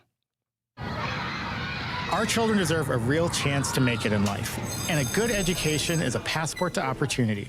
At City Ford Collective, we're working to make sure there's a great Milwaukee school for every Milwaukee family, because more good options lead to better outcomes. And who doesn't want that? Together, we can give every child the foundation they need to thrive, and a stronger future for kids means a stronger future for Milwaukee. To learn more about our mission, visit us at cityfordcollective.org. That's cityfordcollective.org. Bikers need protection, not just from other drivers, but unfortunately from insurance companies too. We've been fighting for injured bikers and their families for more than 30 years. Call Gruber Law Offices today. One call, that's all. When you're high, you feel different. Pretty obvious, right? You think different, talk different, but if you feel different, you drive different. So if you're high, just don't drive. Brought to you by NHTSA and the Ad Council. Real talent is defined by what people can do, not where they learn to do it. So by stopping at the education section of a resume, you might throw away the perfect hire. You might miss someone who has valuable skills to offer to help your business thrive right now and in the future. Because the truth is this: Skills First Hiring helps you see talent others miss, like more than 70 million stars, skilled through alternative routes. When you let their story unfold, you gain a competitive advantage, because hiring managers who start with skills are 60% more likely to find a successful hire. See the real person, complete. See what others miss. Hire skills first. Learn why it's a competitive advantage at tearthepaperceiling.org. Brought to you by Opportunity at Work and the Ad Council. Want to protect our planet? The air we breathe, water we drink, and land we share? Real progress begins with birds. Yes, birds. The very ones we see and hear every day. On a walk, in the park, or simply out the window. That's because birds are more than birds. They're symbols, sentinels that reveal the health of our planet and our people. And by helping them thrive, all of us thrive as well. Audubon is a place where birds matter, where habitats are protected, where communities are engaged, and where change takes flight. Because at Audubon, hope begins with birds. Progress begins with birds. It all begins with birds. Audubon.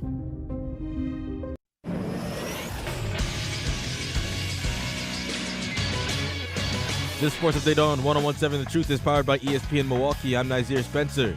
The Brewers still haven't lost to the Cubs since October 9th of 2025. They completed the sweep last night, winning 5-0. A beautiful pitch executed by D.L. Hall. He strikes out Alex Bregman, and the Brewers shut out the Cubs 5-0. And it is a Windy City sweep here this week at Wrigley Field. No game today, but a huge series rematch against the Dodgers begins tomorrow here in Milwaukee at 6:40. Some bittersweet news from a beloved former Green Bay Packers quarterback. Aaron Rodgers calls it quits after this upcoming season. Aaron, do you believe this will be your last year, or do you think that way? Yes. This is it, yeah. Rodgers will go down as one of the best quarterbacks in NFL history after his retirement at the conclusion of the 2026 NFL season. I'm Nazir Spencer, and this is the True Sports Update on 101.7 The Truth.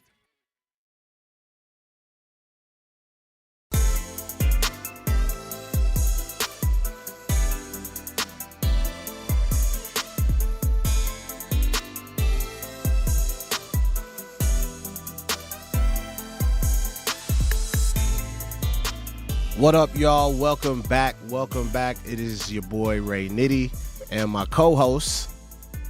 What's up? What's up? I am Maybe Shannon. And once again, thank y'all. You are tuned in. You are tuned in to The Truth 101.7 FM. And we just trying to get to know everybody, man. So please call in. Call in. Let us know how you feeling. How you feel about the transition. How you feel about how everything is going. 833-212-1017. 833-212-1017. So like I said, we got a lot of great things we want to do and introduce to the station, introduce to the show with the time that we do have. We want to buy somebody lunch one of these days, man. So if we figure out a way, Biko, we have to figure out a way how to get somebody lunch. We want to comp somebody lunch just for me and Shannon.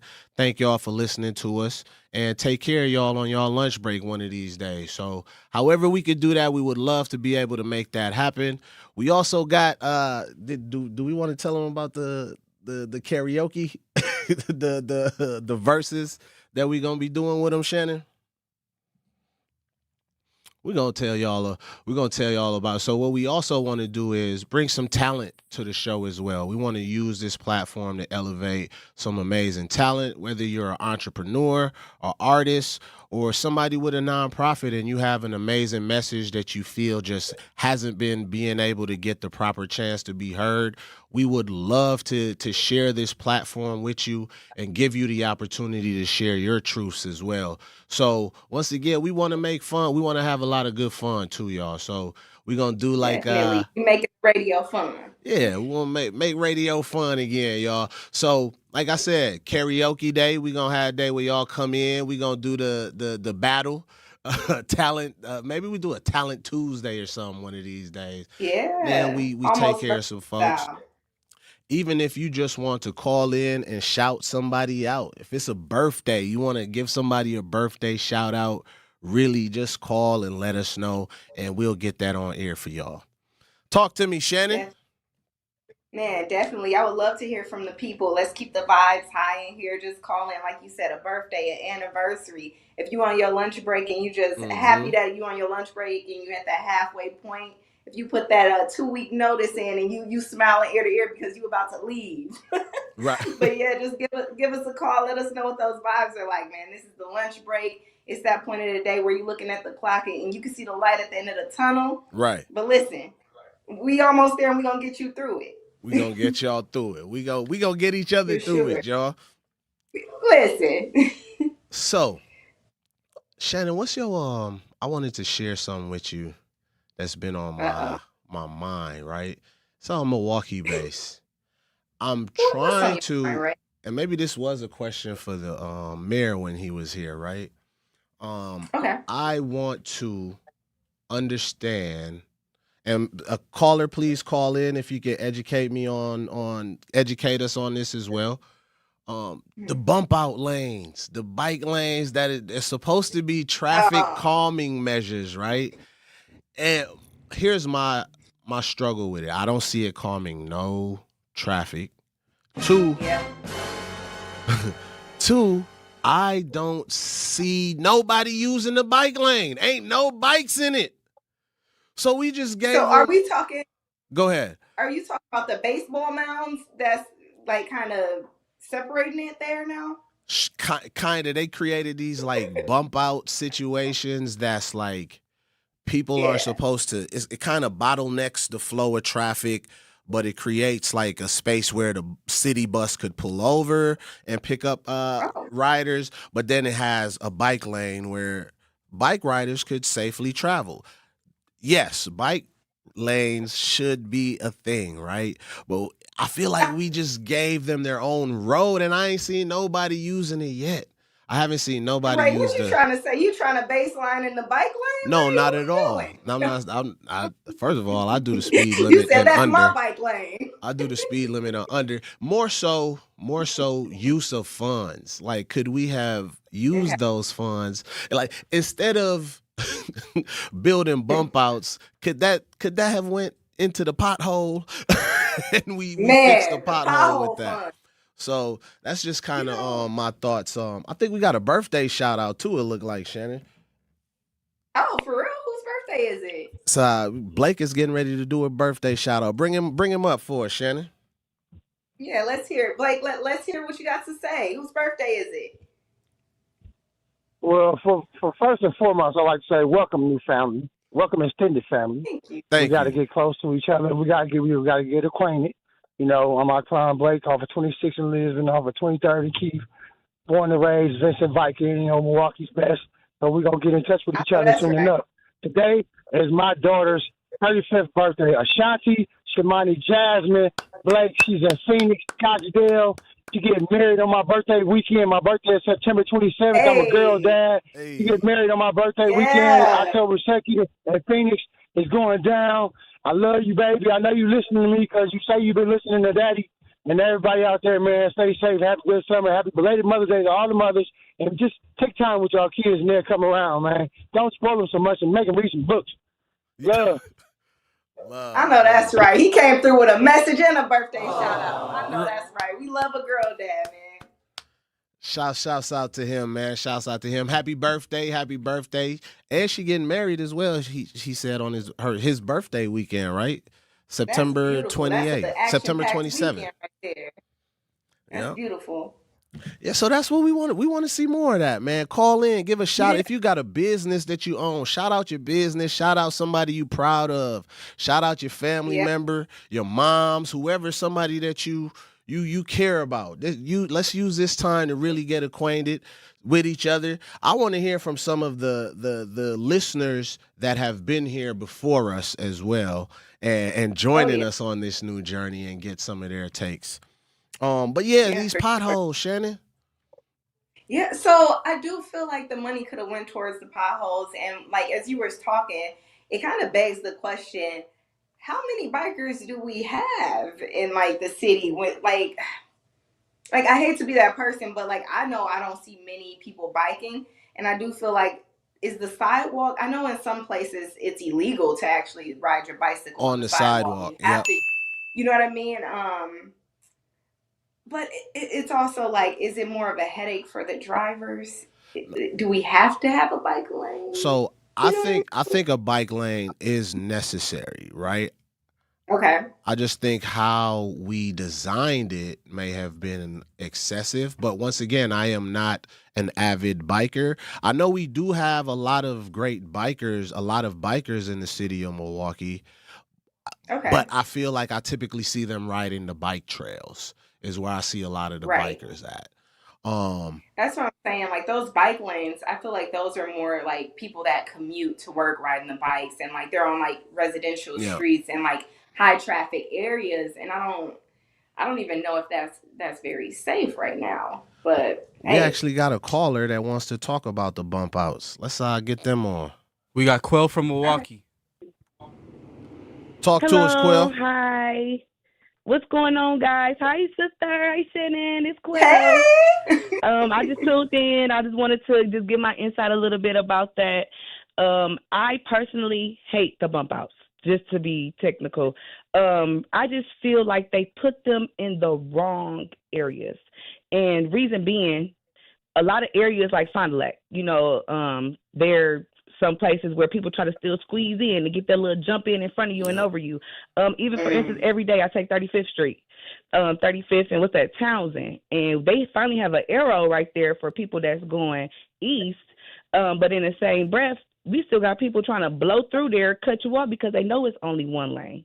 And I just feel like, to be honest, it was supposed to be a defense mechanism for people who are speeding, doing takeoffs from the police officers, more so for people's safety. You're causing the issue. You're causing road rage. We didn't have so many people get shot and killed in traffic due to impatient people. Like it works in certain areas, but in certain areas and certain times of day, it's really, really terrible. Even for my own self, I'd be scared like, dang, somebody gonna clip me or whatever the case is because we don't have that extra spacing. Man, like I feel like certain areas where they do have bikers, like where they will be biking. I'm not saying we don't need bike lanes. Trust me. I'm not saying that. I'm just saying the way that they designed it is terrible. Phil, I feel like it brings the question, is it causing more harm than good at this point? I think it's causing more harm. I'm not even trying to be I think it's causing more harm. Like, it was a good ideal. I can see how it may have looked on paper, but if you're in it, you like, you know what, forget this. I love to drive. I don't mind driving. But now it's causing me like, you know what, let me go A to B and just get home. Look, and cross your fingers on the way there too, huh? It only happens, 5 miles or 5 minutes away from home. Anything can happen. So I totally agree with that. But I hate the bump outs. All right. So thank you, caller. Thank you for calling in. Thank you, caller, for calling. Quail was her name? Yeah, Quill from Milwaukee. Quill from Milwaukee. 414, what it do? So yeah, man, I think I want to hear more about what people's thoughts on these bump outs are. And maybe we could get somebody from down at City Development that could come in and tell us more. Give some more statistics, because I know I would like to believe that they have a valid reason for it, and some data behind it as well. So before, I like to understand things before I completely criticize it. So if this is an opportunity for me to be educated on, the data that was used to implement these things, I'd love to hear more about it. So staying on the same, go ahead. Sorry, Shannon. No, I was just going to say I completely agree, because I like to hear like their reasoning behind things. Like, what's the method to the madness? Like, like she said, it probably looked great on paper, but I want to see how it looked on paper, because it's different when you're driving. Like she said, certain times of day, certain streets, it can get scary. So I definitely would like to have somebody in and we can talk about that and like their reasoning behind the bump out lanes and why they are in certain places.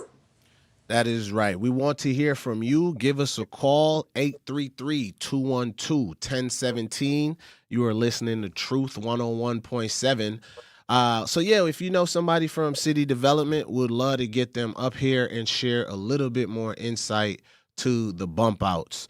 I want to talk more about the potholes, too, because these potholes are crazy in the city of Milwaukee, and I feel like we need to have a conversation about these potholes.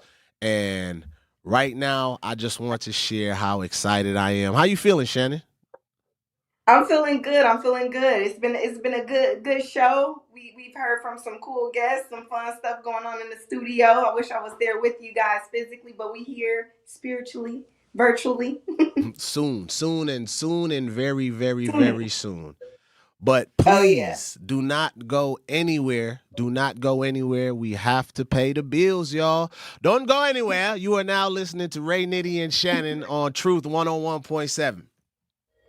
In 1987, the Bucks took on the world and changed basketball forever. At stake, basketball supremacy in the United States. Bucks versus the World, narrated by Charlie Behrens, is the new season of Behind the Bucks podcast, presented by Gallagher, your trusted insurance broker and HR and benefits consultant. It's the untold story of the 1987 McDonald's Open, when the Bucks became the first NBA team to face the Soviet Union. Listen now on Bucks.com/plus, the Bucks app, the ESPN Wisconsin app, and wherever you get podcasts.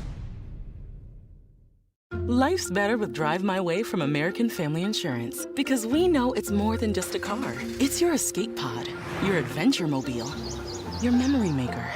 And we help protect the dreams that drive you. Personalize what you pay for auto insurance and you could save between 10 and 35%. American Family Insurance. Get a quote and find an agent at amfam.com. Products, pricing, and availability vary based on the way you purchase insurance and by state. Unsafe driving behaviors may increase your rate. American Family Mutual Insurance Company, SI, and its operating companies, 6000 American Parkway, Madison, Wisconsin.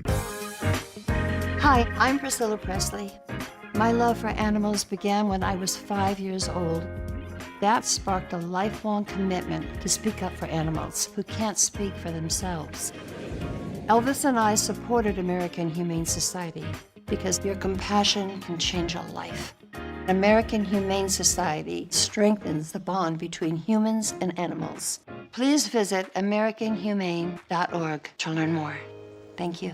Tacos and Tequila Festival, Saturday, May 30th at Franklin Field, featuring live performances by Rick Ross, Genuine, Soulja Boy, Frankie J, Mims, Petey Pablo, Jaquan, and Milwaukee's very own Big Frank. It's Milwaukee's biggest throwback party of the summer, all for $29. There will be craft margaritas, Milwaukee's best taco vendors, authentic Lucha Libre wrestling, an exotic car showcase, a Chihuahua beauty pageant, art installations, and so much more. Tacos and Tequila Festival, Saturday, May 30th. Get your tickets now at tacosandtequilafestival.com. Do you hear that? And that? And that? Those are the sounds of a healthy and vibrant community. And to this United Way volunteer, nothing sounds better. They're the sounds of children being given greater chances to succeed in school. The sounds of neighbors receiving the support needed to overcome challenges, both big and small. They're the sounds of families gaining access to quality healthcare and nutritious food for their tables. And they're the sounds of members of our community who've benefited from United Way's financial education programs. See, wherever there's a need in our communities, there's a United Way. People working together to respond and growing the good for everyone. United is the way. So join us by getting involved or giving back. Learn more at unitedway.org. Hey,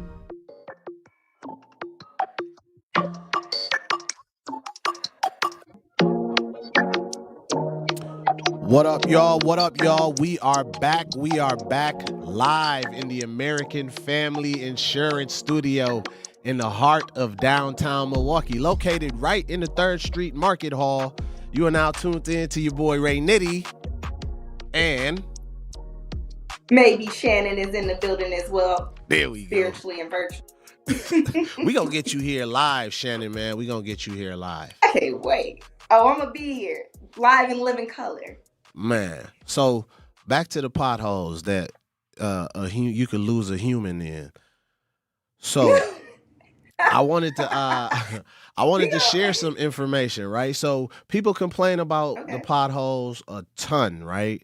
Complain about it. They do. I've even seen people go downtown, try to plead their case as to why this is the city's fault and the city should be responsible for fixing these potholes and fixing some of the damages made on people's cars.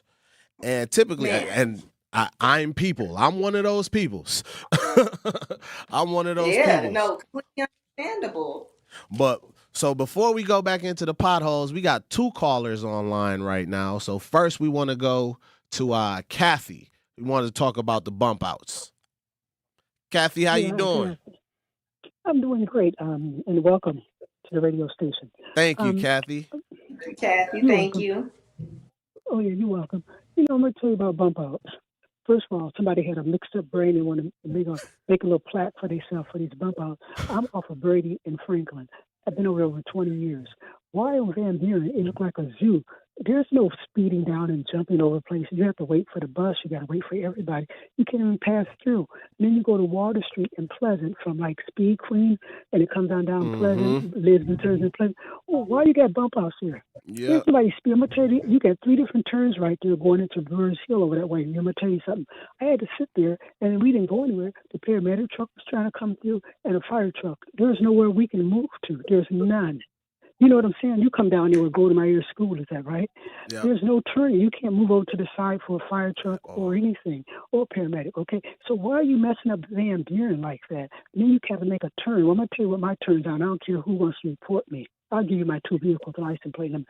I'll run right over a bump out like yesterday. You know why? Because they're rubber and they're plastic, and my tires are high enough for my SUV. It's ridiculous. Then you go down here off of Michigan Avenue over there by the what are you guys at over there by the old Grand Avenue? There's bump outs where you can't even park right there. And then they got all the meters covered up on top of that. What are you trying to bring people downtown? You can't even park there. Okay, so why is that area so saturated? When I go up Appleton Avenue on 76th Street, Fond du Lac and Appleton, East Capitol, Capitol Drive, there's not one bump out. And you would tell you, because of whatever, this and that. Why is the bump outs? Why I don't even live in those areas, but I'm over there on a regular basis. I help out with other events over there. Why on Good Hope Road? Where's the bump out over there at? Where's the bump out on Titonia going up by the motor vehicles? Where's those at? You know what I'm saying? Where areas where I see people speeding and passing me up. What about down on Mill Road where motor vehicles is at? There's none. What about the south side? How many bump outs they got over there on National? So, Kathy, I think that's great that you actually mentioned what about Mill Road and Good Hope area. I feel like they are prepping the road, actually, to start making some more of those over there. And I think that's where a lot of the problems are with speeding and so forth. But once again, that's why I would love to get somebody maybe from city development or whoever was on that task force that could share some insight on that. But thank you, Kathy, for calling in. Thank you for the love. We genuinely appreciate you taking your time to call in and share that with us. Her frustrations are definitely valid. Yeah, absolutely. Absolutely. And I feel like I wanted to talk about that because a lot of people shared that sentiment, and I would love to hear from people who are like for the bump outs. Now, I could understand a world where they are needed, but I think right now we're putting them in places that are making me scratch my head. So we got another caller. We got another caller, Doc B. Is this the infamous Doc B? I think it is. Midwest Mixer, man. The Best Midwest Mixer. A legend. We got a legend on the phone. There we go. Oh, we got that too. We gonna have a good time, Zach. Oh man, Doc, how you doing, man? Thanks for calling in. No disrespect to Brother D. Also Don't do it. DJ out there. What? No, you gonna buzz me? Yeah, I just know where it was going. You sound like a troublemaker, Doc. Good, baby. Swaggetarian, baby. No, Sagittarius, you know what we do. First of all, big ups to Tech and Vincent. That's where I went. Both schools. I went to both schools. So I got the Vikings and I got the Trojans. So we good. We got the city surrounded. You know how we do. You know how we do it, baby. And no, even though I'm old, it wasn't boys tech. We had girls. When there was the boys tech. I got a different perspective on this bump out thing. You'll like it and not like it. I think they're working, but I liken it to, and that it slowed everything down. It slows a lot of stuff down, almost does. A lot of stuff down. It slows a lot of traffic down. I call myself. I mean, I'm a part of the NOV and Troops family, so we good. But here's my point. 55 saved lives, right, on the speed limit from 75 and 65 and 75. However, and here's the analogy. If we go 25 or 35 on the freeway, it'll save more lives. But at some point, it's now we're inconveniencing our life and moving to a crawl space. And that's where I think I think what it's almost like the food truck situation, stopping at 10 o'clock. You basically throwing something at it that can work a little bit, but you inconveniencing us legal drivers in the meantime. You inconveniencing us too much. I think what you're not seeing, the bike people, more motorized bikes and things like that nature are catching on. It just hasn't, caught all the way up yet. But overall, it's working. But it definitely messes me up because, especially with right turns on red, it's like it's now coming out my either just my whole with the little reflectors. You see them bent over all the time too. A lot of times knocked over because it's just messed up. The way they didn't do it right. Whoever designed that didn't design it right. With us in mind, the drivers in mind. It was only to slow down. It's like I said about the food truck. You did one thing, but you're killing a lot of the other business and making it so inconvenient. And those potholes, bro, yeah, you're right, bro. You'll change your radio station. Change the settings on your heat. The potholes is bananas, man. Man, shouts out to the homie Doc B, man, a mentor, a friend, a big homie. A voice of reasoning for not only myself, but for the city of Milwaukee and a bunch of entertainers as well. Shannon, what you got for us before we go to this next commercial break in 20 seconds? I think she froze. Okay. Well, I think Shannon took a quick break, but appreciate y'all for tuning in. Don't go anywhere. You are listening to Ray and Shannon on Truth 101.7 FM. All your favorite interviews and best moments live in one place. We don't feel the same. And I just told them that if they would just do an interview and let our leaders know, because Tory Lowe, Sherry Hughes, Elizabeth Brown, 101.7 The Truth is Milwaukee's Black Talk. Download the new 101.7 The Truth app now. Milwaukee Black Talk. 101.7 The Truth. The Brew Crew are back on June 2nd. Fly ball center field. It's hit well. Grisham back. It is gone! Catch the Brewers on local TV as they play the San Francisco Giants.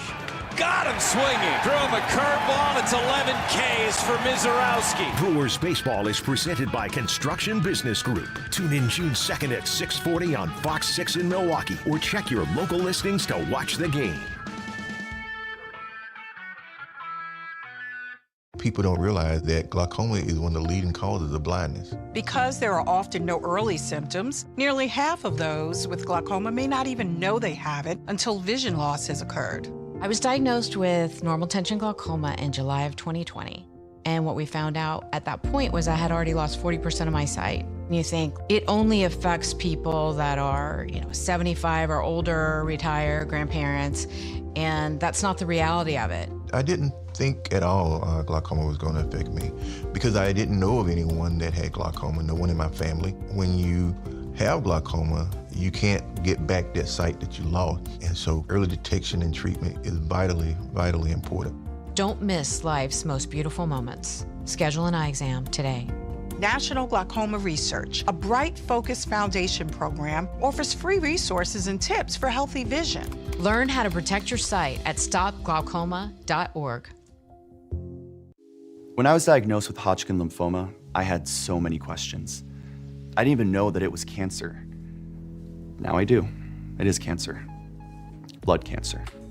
It's actually one of more than 100 different types, and they're all treated differently. Now, unlike some other forms of cancer, usually there's no tumor. You can't screen for it to prevent it, and the symptoms can look like other things, so it could be hard to diagnose. I had a fever for weeks. I was so tired all the time. I didn't feel like eating or doing anything else for that matter. And I know that this can feel scary. But if you know what to look out for, you'll know what to tell your doctor. And you'll feel more empowered to take the next steps. Like getting in touch with the people who know the ins and outs and can help with everything blood cancer related. Blood Cancer United. They work one-on-one with each person who reaches out to answer questions and offer resources. Blood Cancer United was there for me, and they can be there for you. Go to bloodcancerunited.org to learn more. What's the word, Milwaukee? It's your favorite producer, Meech. Don't just check in. Tap in with Jazz Tyler. Tap in. We are live and direct Monday through Friday, 4 to 7 p.m. And I am your host, Jazz Tyler. This platform is for the youth, the voices of the city. We are here to remind the world that your voice matters. Hit us up, tap in, and let us know what's on your mind because the time is now. Tap in. Truth Nation, stand up and tap in. This is 1017 FM, 1510 AM WGKB Waukesha and W269DL Milwaukee, a locally owned Good Karma brand station.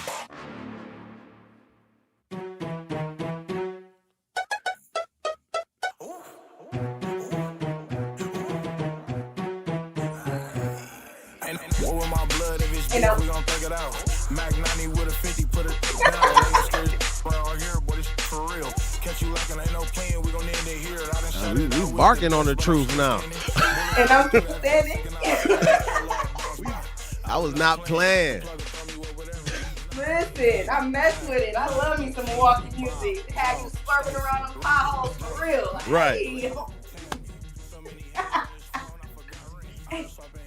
Yeah. Man, I love the city, man. Man, for sure. Love the city. You gotta love Milwaukee. Shouts out Steve the Stoner, man. Welcome back to 101.7 The Truth FM. I am your boy Ray Nitty. And I'm Maybe Shannon. Welcome back. We got some decent guests today. Yeah, First we do. show, but we came out swinging, huh? Yeah, we did. We had the mayor. We had Chevy. What else we got? Yeah. So we got D1 coming. Uh-oh. So he's an artist. Yeah, D1. We got an artist and activist coming in on the show. He's got a story to tell. If you don't remember, they were going to do the Magic City night in Atlanta at an NBA game. At the Hawks they game. Were gonna do, with families and kids. Lemon pepper wings and clappers, but we and clappers is crazy.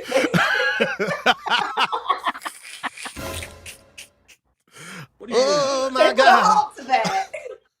Oh my. Okay. They put a stop to that, and the person we have coming on is somebody that kind of helped blow the whistle on Magic City night with the NBA. So it'll be good to have him on and be able to explain pun gun. What happened, like, and what was the reaction of his fans and the people in his environment and his circle. So super excited to have D1 on. I see what you did there with that bar too, Shannon. What I do? I see what you he did. What, he blew the whistle on it? He blew the whistle. You out there shooting bullseyes from the hip. For real. Man, I'm excited to have D1, man. I actually met D1, we'll save it, but met D1 a long time ago doing some work once again with Biko. Biko always got us in something. Man, Biko, the man with the plan. The man with the plan. Hopefully we could get Biko on maybe a little later today too, and get him in the hot seat and talk to him for a while. So we got D1 coming up, but before that, back to these potholes, Shannon. Man, I saw a meme, and they said they fill in the potholes with Oreo cookie crumbs. That's why that stuff ain't staying.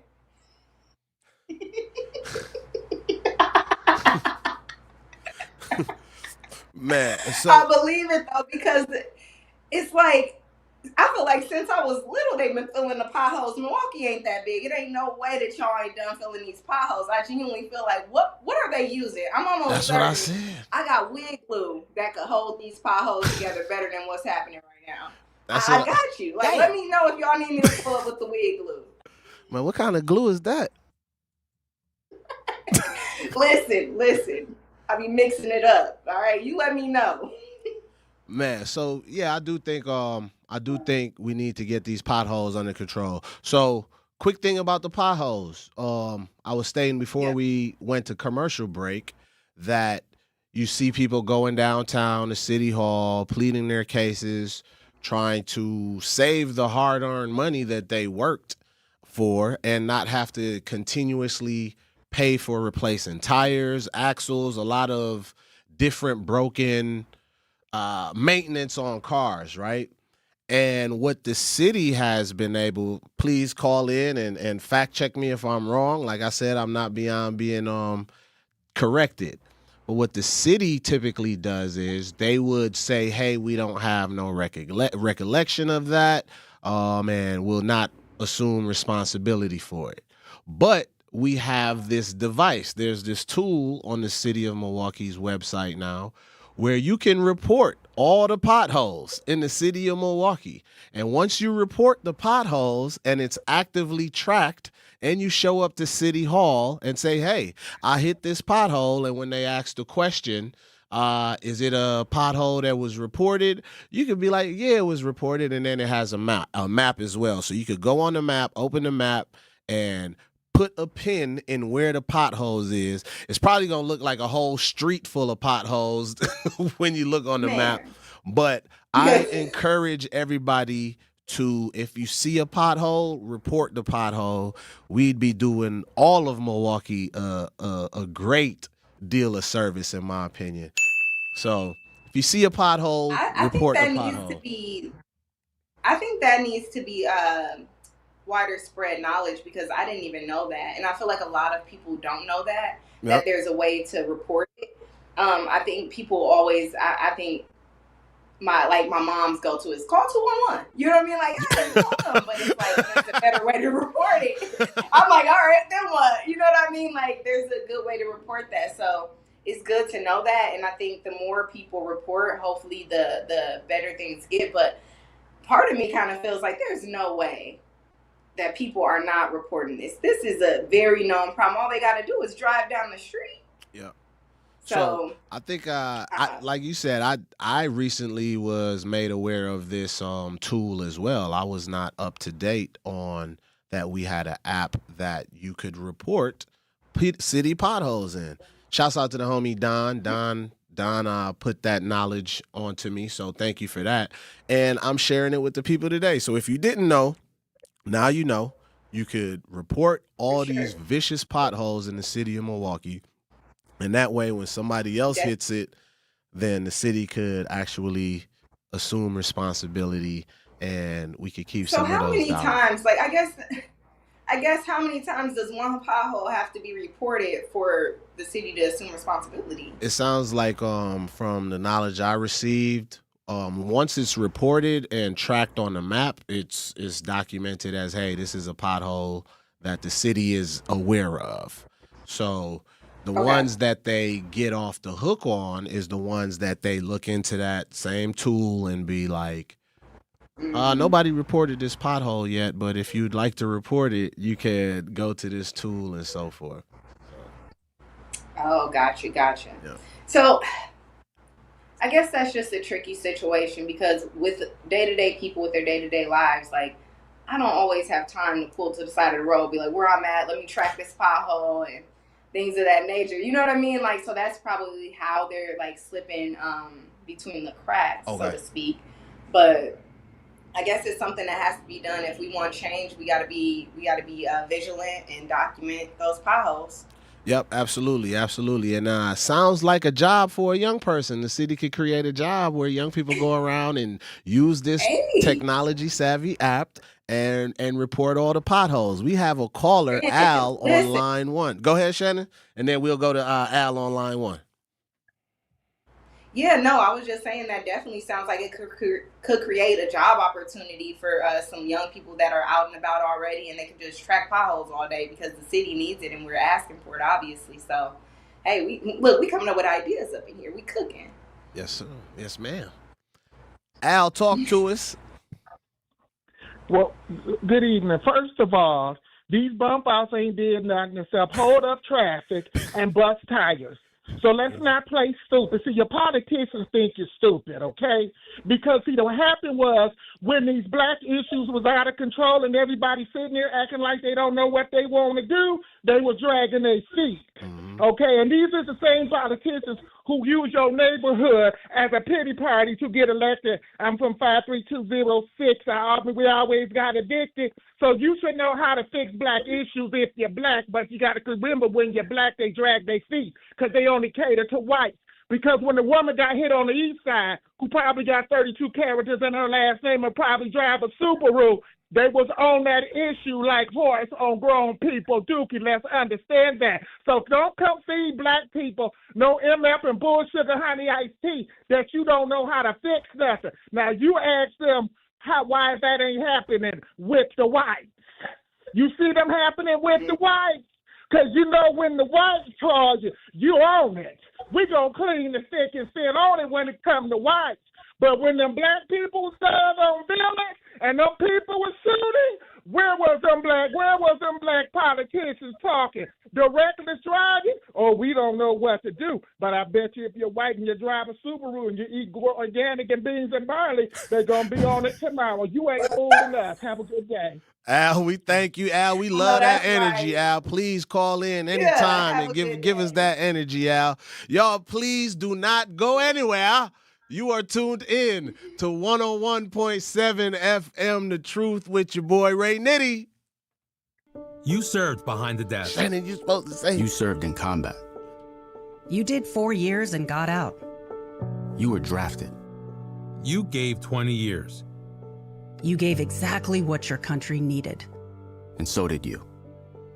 When you raised your hand and swore an oath to your country, when you put your name on a dotted line, you became part of only 1% of Americans who did the same.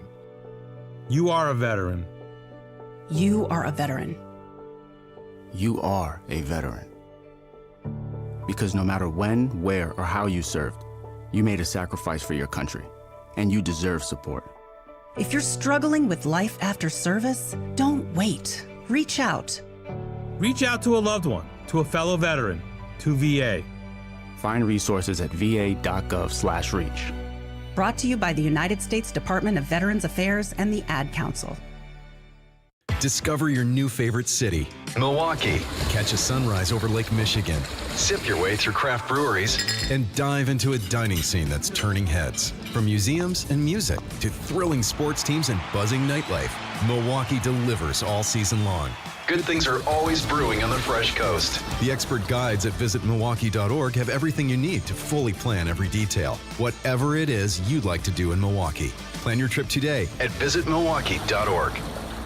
Not every order is a big order, but it still matters. At Big Frog Custom T-Shirts and more, there are no minimums. So whether you need 1 shirt or 100, you still get the same personalized service, hands-on design help, and high-quality results. Sometimes it's a small team, a quick idea, or something you just want to get right the first time. It's custom apparel without the pressure. Perfect for your business, event, and team. Big Frog makes it easy to create exactly what you need with a local team ready to help every step of the way. Get started today at bigfrog.com/ Mequon. I'm Sherwin Hughes, and I know the power of Stars and Stripes Honor Flight firsthand. As someone who's been on an honor flight, I can tell you it's a day you'll never forget. Stars and Stripes Honor Flight gives our oldest veterans who served in any location in June of 1975 or earlier a free one-day trip to Washington, D.C. for veterans. Airfare, meals, a coach bus tour, and special flight apparel are all included. It's a day of honor, gratitude, and camaraderie. Veterans who served in the Vietnam or Korean War go to flySSHF.org and ask for an application.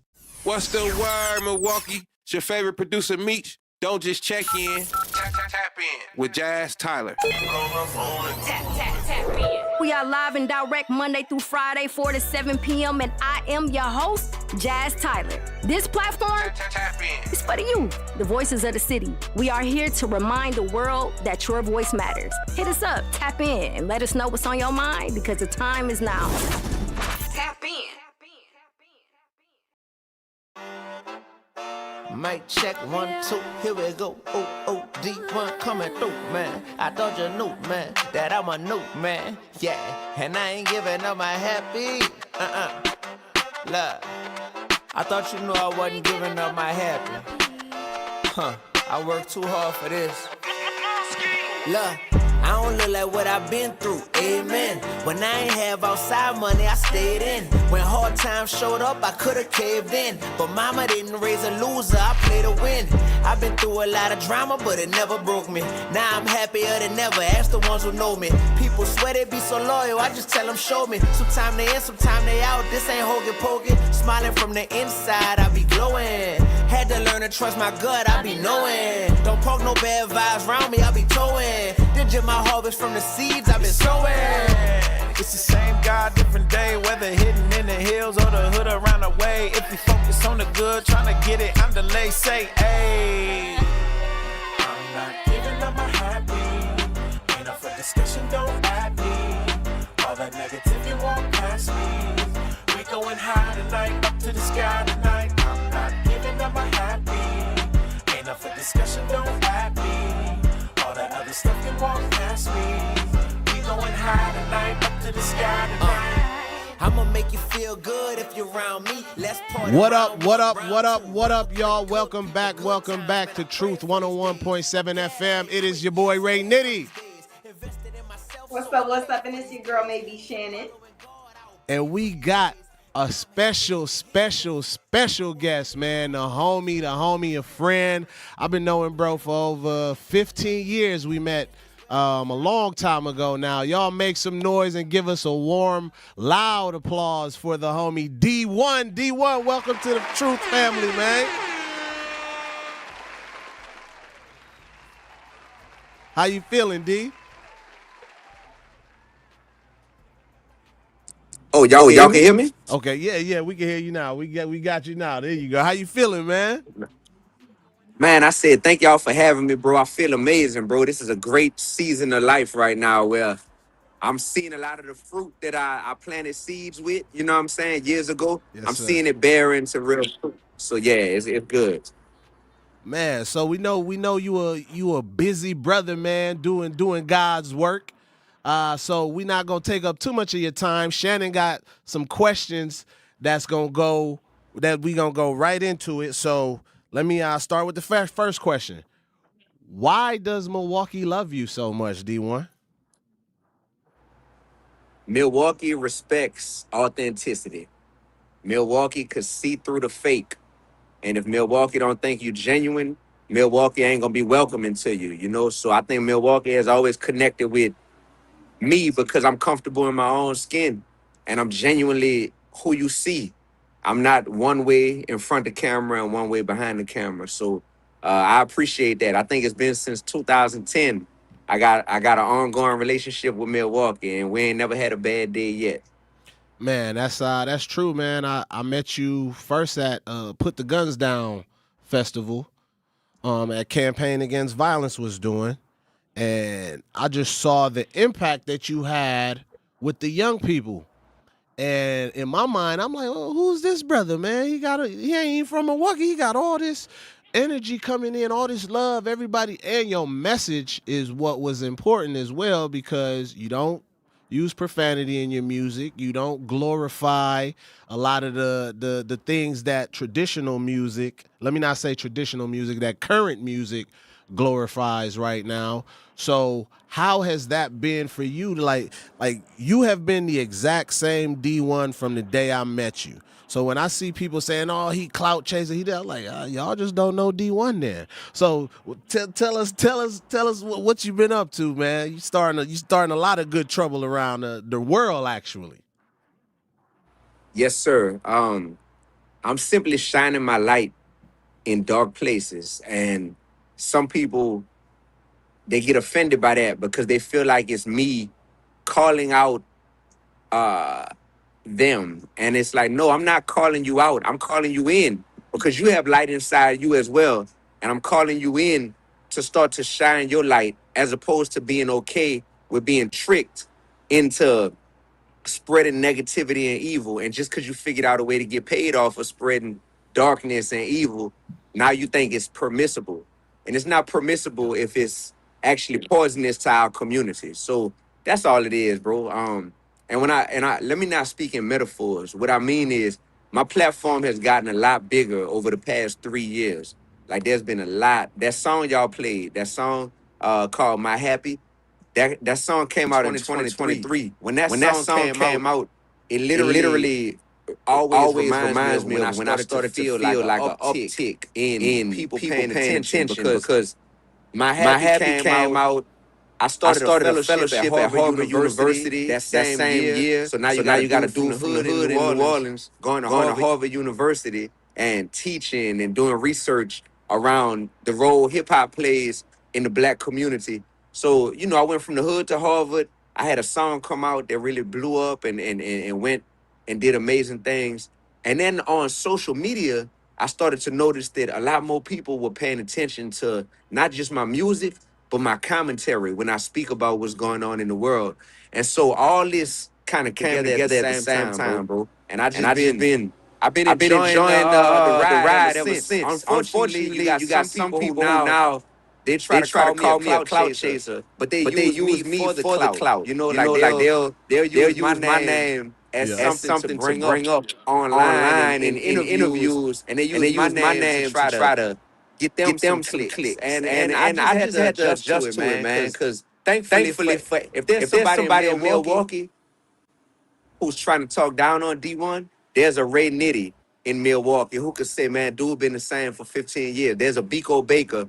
There's a DJ Willie Shakes. There's a Nisha Martin. There's a Ronnie. You know what I mean? In Milwaukee. There's a CJ in Milwaukee who could speak to, like, man, this dude been the same since we met him. So I just love that God must have known that I was built for whatever ups and downs come along with success, because ultimately it's not about my success. It's about empowering our people, man. And, you got to have some people that's not afraid to deal with some criticism if ultimately God can get the glory at the end of it. And I think I'm built for it. Well, you definitely built for it, brother. I've been watching you go toe to toe with some of the greatest. I've seen you persevere through people threatening your life. I've seen you, and you still give those people grace and love, the ones that do threaten your life and so forth. So I commend you for even having that spirit, brother, and moving the way that you move and being firm and certain in the message that God has placed on you and the responsibility that you have right now in the world. Shannon, I know you got some interesting questions you want to ask D1. He made some headlines, so I'll pivot to you for a second. Yeah, so most recently, what I've seen going pretty much viral was the fact that... Okay, 1 second. Just working okay, on, I'm sorry about that. Can you hear her now, D? Yeah, yes, sir. All right.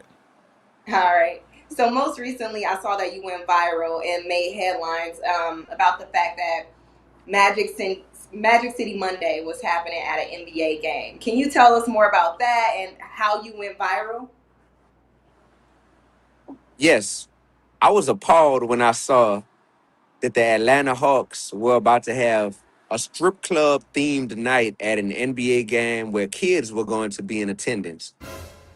As a form, as a former, thank you for that sound effect, by the way. Whoever pressed that button. Shouts out to Zach. Shouts out to It was Zach. getting real scary.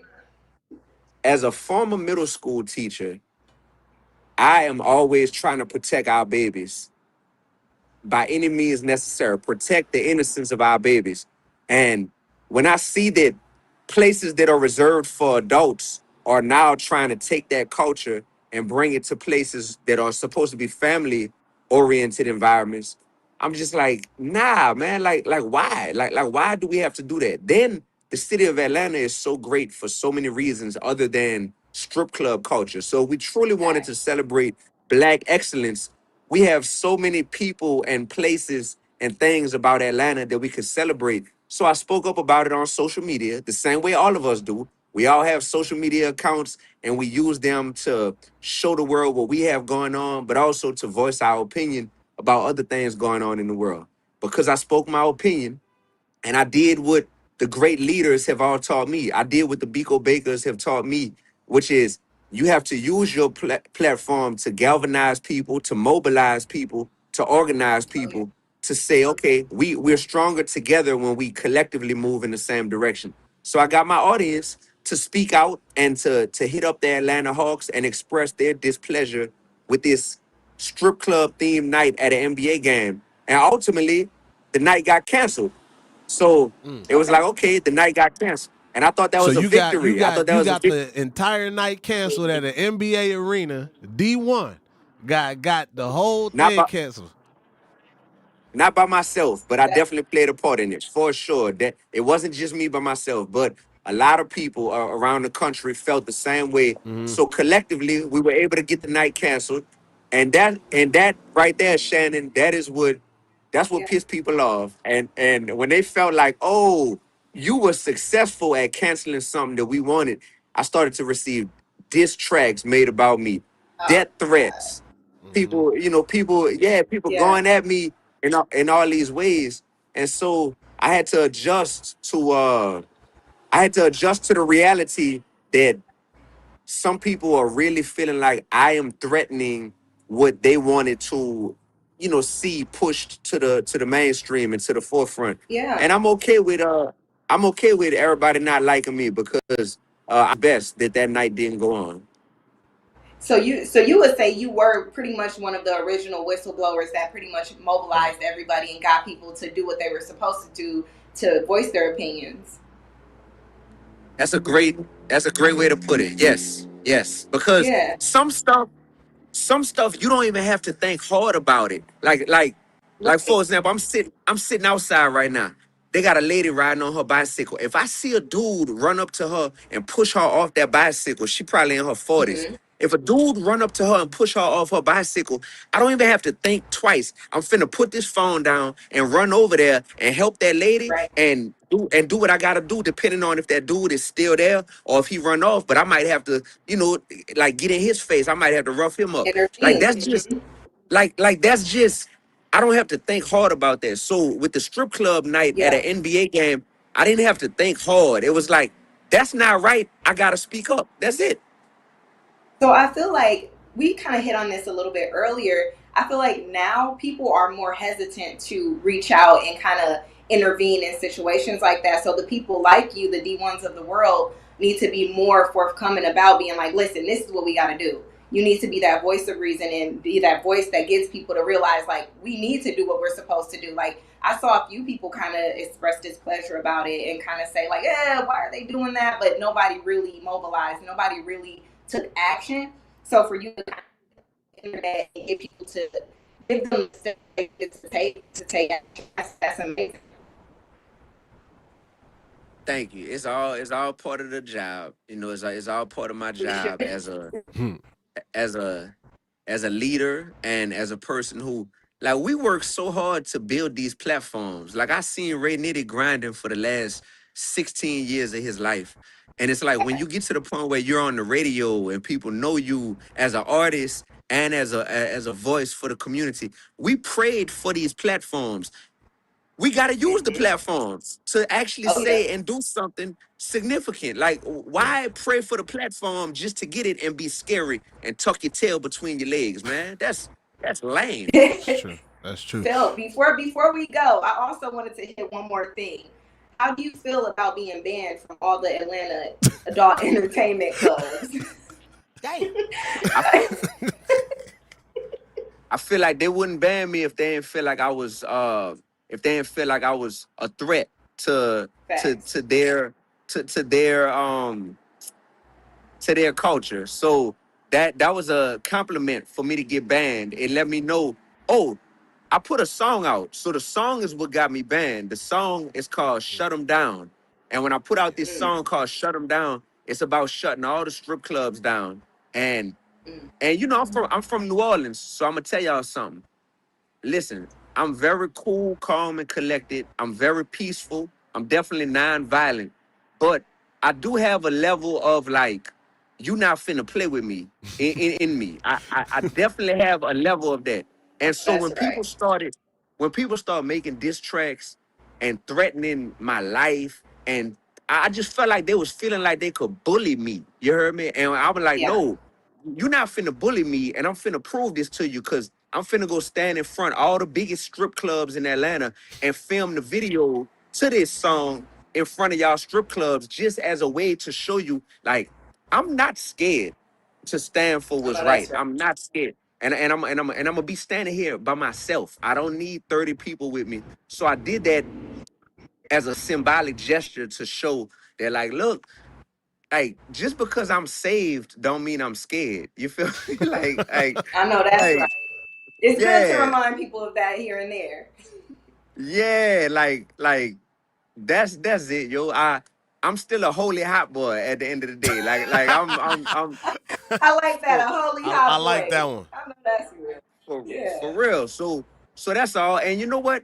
Hopefully they got a young person that's sitting back and watch this, y'all. I was that dude that was in middle school, that was in high school, and that was like, dang, it's not right that they bullying that dude right there. Or it's not right that they bullying that dude or that girl, or it's not right that they picking on that person because they disabled. But I know if I speak up, they might call me lame. They might call me a goody two shoes. And I didn't speak up when I was younger. I was afraid. I was tricked out of doing the right thing because the right thing wasn't considered cool. You heard me? And I want young people, I want the young Shannon, the young Ray Nitty, the young D1 to have the courage to do the right thing, because they see people standing on business and being like, I don't care what y'all think. Doing right is always right, even if it ain't cool in your eyes at the time. So that's the other reason, is this is about inspiring somebody else who's gonna need to stand up in their community, because our communities need people who are intelligent, who are empathetic, and who are bold. And we need those things from our people. Man, D1, we got to pay some bills, man, but I don't know how much time you got, man. We want to go to a commercial break, and hopefully we could keep you a little bit longer to talk about this album you got, man. You got a couple more minutes you can stay with us, or? I do. I'm here.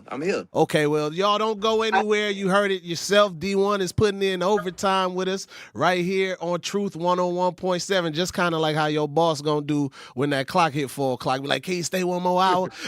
So don't go anywhere. You are now tuned in to the Truth 101.7 FM. Don't go anywhere, huh? Natural gas is a clean, reliable, and convenient source of energy delivered directly to you through underground pipelines. The pipeline system has an excellent safety record, but there are clues that can help you identify a potential hazard. If you smell the strong odor of rotten eggs, hear an unusual hissing sound, or see blowing dirt or debris, it could be a natural gas leak. Leave the area immediately and call We Energies at 800-261-5325.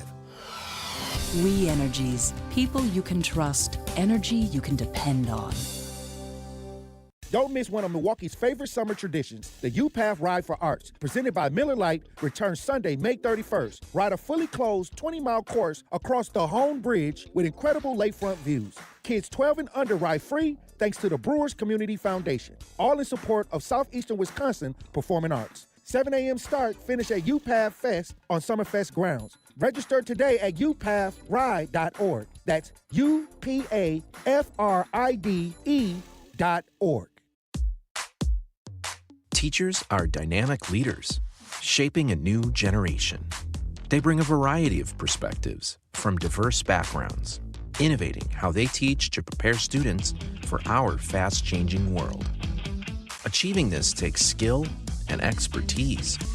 They're tireless explorers, creatively discovering a universe of solutions, telling stories, experimenting, inspiring, mentoring, connecting cultures, and connecting with each other, leading by example. Experience the unique joy of helping students thrive.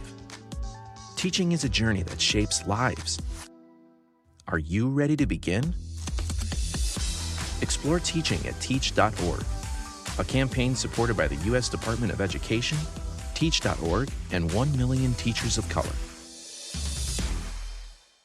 I wanna be empathetic, my heart like D1, but I will. Rock T go crazy. Yeah. I don't care what these people think. I'm trying to make these people think. What's up, Kendrick? We flipping tables, man. Call it like it is. All right.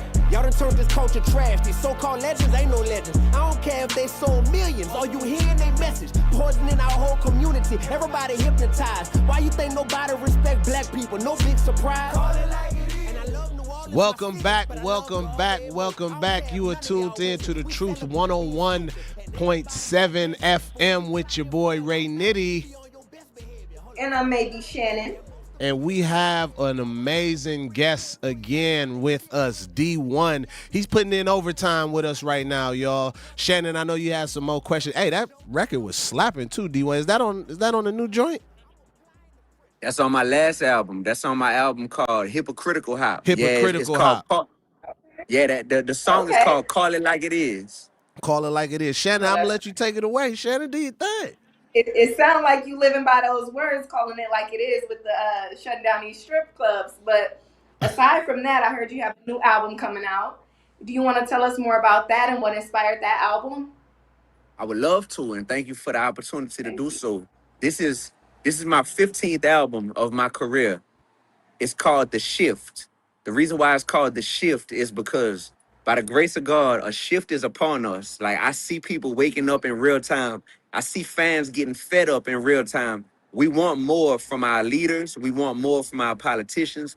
We actually want more from our artists. And the shift is being led by fearless, talented people such as myself. So for this album, instead of being a slave to the traditional way that people tell us to do things, I'm taking back the power as an artist, and I'm building a direct connection with my fans and allowing them to get the music by coming directly to me. So for this album, I'm allowing fans to name their own price from $1, like literally, like name your own price from $1 on up to $1 million, whatever level you want to support on, because I'm not selling you art. I'm giving you my heart and my art. And people are like, yo, that's valuable right there. That's more than just streaming you on Spotify or Apple Music. So my fans are able to go to the website I'm using is Bandcamp, and they're able to go on my Bandcamp page, name their own price, and literally still stream the album. You get the downloads come directly to your phone or to your computer. And I set a high goal, which is 10,000 digital downloads that I'm wanting to push pre-orders before we drop the full album. Because 10,000, you got huge, some of the biggest artists in the world can't move 10,000 units nowadays. Mm-hmm. So I want to prove that there's a demand for realness and that my fans will support when they hear the music, but when they hear the mission as well behind the music. And I believe in them. As of now, we have moved like 1,140 albums, pre-sales. Clap it up for that. 1,000 albums already. Yeah, 1,140. So getting 10,000 is not going to be easy, but I know it's possible. So I would ask anyone who's listening to this, who's like, man, I support D1. I love his music. I love his heart. Just go get you a copy, man. Pre-order it. D1, The Shift. Also, I'm dropping a podcast starting June 2nd, also called The Shift, We got the whole first season shot already. I got some amazing guests that's gonna blow everybody's mind. And the shift is truly upon us. So the album, the podcast, name your own price. Like that's how we doing it. We rewriting the rule book. We're not listening to how people tell us we should live our lives, how people tell us we should lead our communities, and how people tell us we should release our art. We doing it a different way. Well, tell them where they could find that album again real quick. You could tell them one more time? Of course, if you follow me on social media, just hit the link in my bio. So I'm D1 Music on social media, DEE, the number 1 music. Just hit the link in my bio. But if you just want to Google it, just type in D1 The Shift, and it'll pop up. The website it's on is called Bandcamp. Bandcamp. That's what my album is. It's very simple. You go in there, you name your own price. Bam. Once you do that, you get 5 songs off the album instantly as soon as you pre-order it, and then you get the rest of the songs when we reach our goal and when we get to those 10,000. And it's not easy, y'all. Listen, people will follow you, people will like your posts, people will comment on your posts, people will share your posts. But when you be like, hey, I want you to support my product now and actually get my album, that one, it be harder, yo. And I'm experiencing it. And it's kind of like, dang, what I got to do to convert people all the way to taking that next step. So I salute the ones who are like, man, I'm going to support, no problem. So thank you. But it's hard. So 10,000 kind of got me sweating a little bit. Like, man, how long is it going to take us to get there? So please support. It sounds like you're well on your way to 10,000. You got a good pre-order start, so yeah. Absolutely. Yeah. So no, I'm very excited to be on here with y'all because this is what it's all about. Like I was told what y'all doing with the station, and I was like, yo, I'm so proud of y'all. I'm so proud of my people that have taken ownership, of this and taking the station creatively in a dope direction. And I'm proud that I could be one of y'all first interviews. Definitely. We happy to have you here. So as far as the album, what's different from the last albums you dropped? Like you did say this is like your 15th, right? So what can people expect that's different? I know you're probably staying true to your roots, but is there any difference from the last 15? Yeah. So some of my collabs really like blow people's minds. So I got another person that Milwaukee loves on the album, Boosie. You heard me? I got my boy Boosie on the album. You got the mayor? Yeah. Okay. Yes. Okay. So no disrespect, so Chevy. Yeah. Shout out to Nisha. Shout out to my girl Nisha. I know Nisha love her some Boosie and she out there in Milwaukee.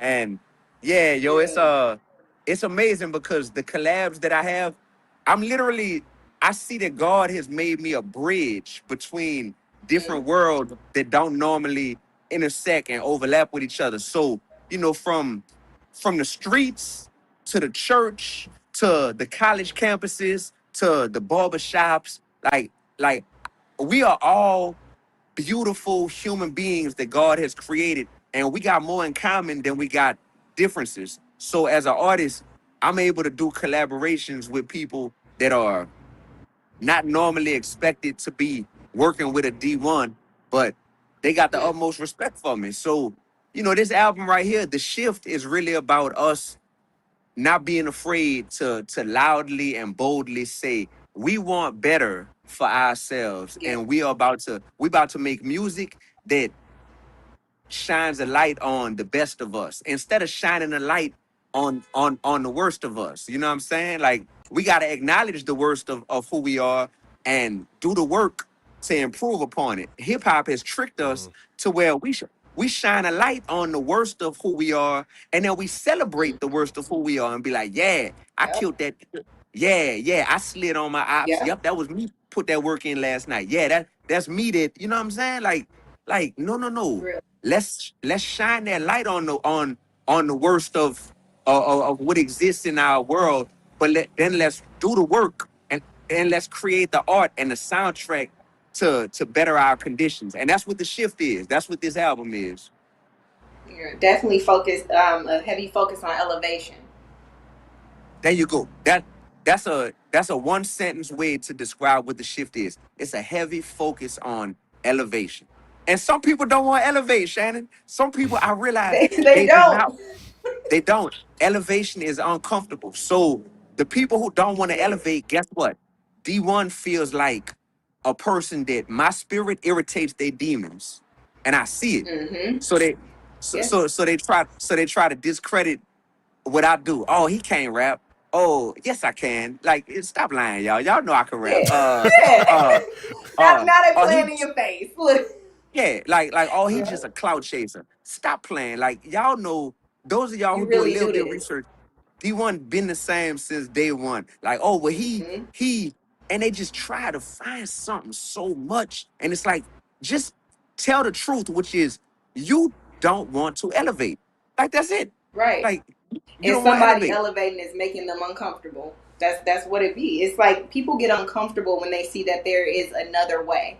And then you got some people that'll see that and be happy that somebody introduced them to another way of life. So salute to you for being able to be that bridge and being able to show people that elevation is possible from wherever you are. There you go. It sure is. If it wasn't, I wouldn't even have an incentive to live, because I would be like, so you mean I'm just here and I'm just stuck? Like, I'm just stuck. Like, I can't try to help nobody. I can't try to improve the conditions of my neighborhood and my community. I wouldn't even have a motivation to live. But elevation is possible for everyone, and that's what keeps a smile on my face. That's what keeps a soldier rag around my neck. It reminds me that life is a spiritual war, man, and we some soldiers in God's army, you heard me? So we got work to do, man, for real. Man, D, bro, you know, it's always a pleasure, bro. It's always an honor to have you. You are a real inspiration in my life and musical career, because when I'm in the studio and I may be getting ready to record a line that may be a little bit un-D1-ish, it gives me that refreshing good voice, and it's like, don't do that, brother. Don't say that, brother. So you always a staple in my career, bro, and keeping me grounded. So continue to do the great work again. If you want to shout out anything once again before we go to this commercial break and pay these bills, bro, we would love to give you that time real quick. All right, I just want to shout out Ray Nitty. I want to shout out Shannon, maybe Shannon. I want to shout out Biko Baker. I want to shout out anybody in Milwaukee that has made a decision with their life that you want to make that city a better place, man. I love y'all for that. Even though I'm from New Orleans, I'm an adopted son of Milwaukee, you heard me? And, you know, I'm D1, whether you've been knowing about me or you're just finding out, I've been the same the whole time. I don't know how to be no other way. I want better for our people and for our community. Check my new album out, The Shift, and follow me on social media at D1 Music, DEE, the #1 music. That's all I got for y'all. Man, appreciate you, brother. Appreciate you for tuning in. Appreciate you for sharing that time with us, bro. We definitely want to get you in studio. Whenever you are in the Midwest, we would love to get you in studio and share some more of that, man. But listeners, please follow him. When we come back, y'all, we got another special guest, a homie, my friend Larry Sanders, former Milwaukee Bucks star, will be calling in, y'all. We got a pretty packed show. Don't go anywhere. You are now listening to Ray Nitty and Shannon on 101.7 The Truth. May is Skilled Trades Month, a time to celebrate the hands-on careers that keep our communities and our economy moving forward. At Junior Achievement, students learn that great careers don't always start behind a desk. With support from Komatsu, students are exploring opportunities in skilled trades, advanced manufacturing, engineering, and technology in Milwaukee's Harbor District. Thank you, Komatsu, for helping inspire the next generation of builders, problem solvers, and innovators. Learn more at ja.org. Hi, I'm attorney David Gruber.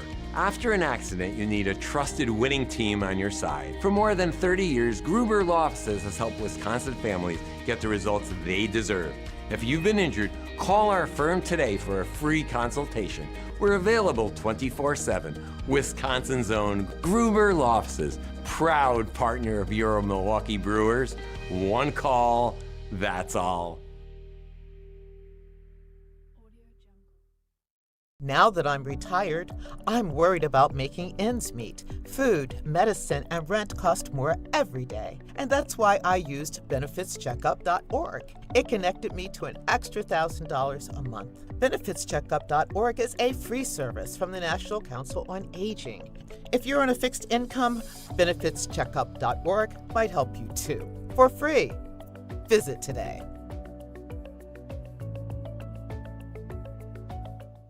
Many of our most important memories are made at school. But for children like Victoria, the classroom can be a place of fear and isolation. She wore a bandage over her cleft every day, too shy to speak, too afraid to smile. Everything changed after one life-transforming surgery made possible by Smile Train. Today, Victoria's smile lights up her classroom, a symbol of confidence, connection, and new beginnings. Due to stigma, children with untreated clefts often miss out on school entirely. But thanks to Smile Train, students like Victoria are stepping into the classroom, raising their hands, and finding their voice. Smile Train partners with local experts to support with free cleft surgeries and other comprehensive care, empowering children to thrive in school and in life.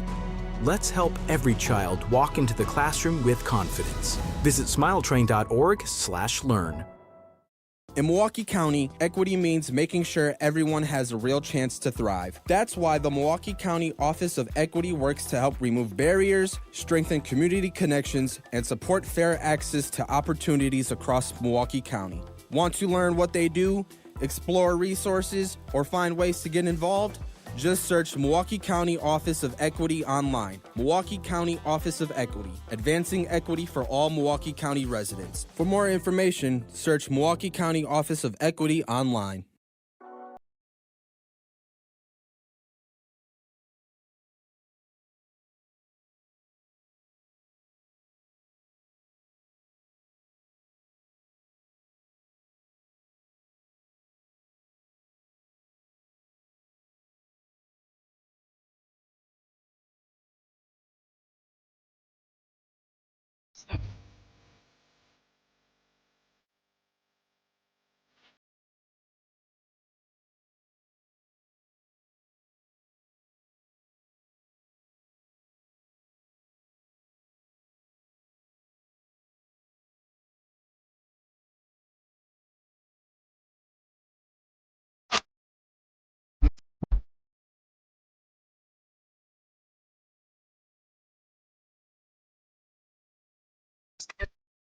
Again.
What up, y'all? Welcome back. Welcome back to your boy Ray Nitty. And my home. And maybe Shannon. It's gonna be a lot tighter, I promise y'all. But man, we've been having a good day. Shannon, how you feel? How you feeling? Man, I'm feeling good. I'm feeling good. We had some dope guests on. Like I said at the beginning of the show, we had an action-packed day. So Tell them who we had. Tell them who we had so far. Man, so far we had Chevy Johnson. That's the mayor. That's the mayor. Yep. We also had our County executive. County executive on. David Crowley. And then we also had David Crowley. We Right. also have our friend D1 on. D1 on. We had a few call-ins. few We had a call-ins. legendary call in as well. Al, shouts out to Al. Shouts out to Al. Okay. We gotta see if we get Al on. Al We gotta get him was on doing every hard. week. Al was doing- What'd you say? We gotta get Al on every week. Oh yeah, we gotta have Al's take of the day. And we still got a couple more people that's gonna be chiming in with us. Right now we got the homie Larry Sanders getting ready to chime in soon as he get on the line. And then I think we will have Biko Baker.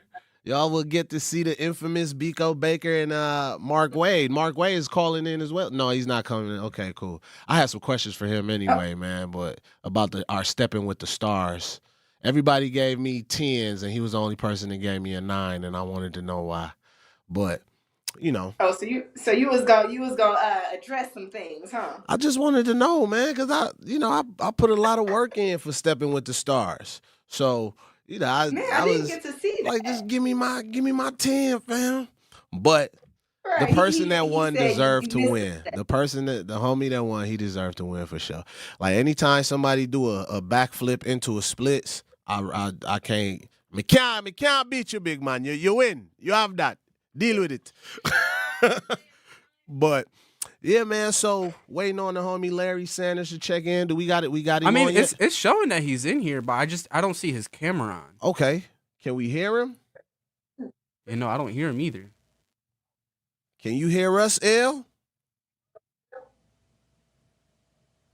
We can't hear him either. We gonna figure those technical difficulties out. Maybe we just get him to call Here he in is. on the line. Oh, you got him? There you go. Can you hear us, Let me Larry? get started. Yeah, let me get out to my room real quick. You know I got to We see doing it it. live, man. Welcome You know, to the it's city. summertime. Come on now, you know how I get down. What's up, man? We got to keep it clean too, L. This ain't podcast. This it's Hey, truth let me know. 101.7. Hey, let me know right away. There, you know what I'm talking about? Man. What we doing though? Why is it just show me? And that we Okay, can there we go. can Now I can see everybody. okay, you can see everybody now. How you feeling, man? You live on 101.7 The Truth. Everybody, if you are listening, you are now tuned in with Ray Nitty and Shannon. And we got a special guest, man, my homie, my little big brother, Larry Sanders, former Milwaukee Bucks superstar, man. How you feeling, bro? Man, what's the word, man? How y'all feeling, man? Man, feeling Good. Thanks for stopping by. Nah, for sure, man. Ray my brother, man. Ray tell me to pull up, I'm gonna pull up, man. Man. That's simple. So, bro, we know the city loved you, cherished you. Larry, had the arenas going crazy. We know you had a brief exit from basketball. I know your story. I'm privileged that you allowed me to walk that journey with you with a lot of the ups and downs that you was dealing with, that a lot of people didn't get to hear that part of the story. They just see the clips and the headlines and so forth.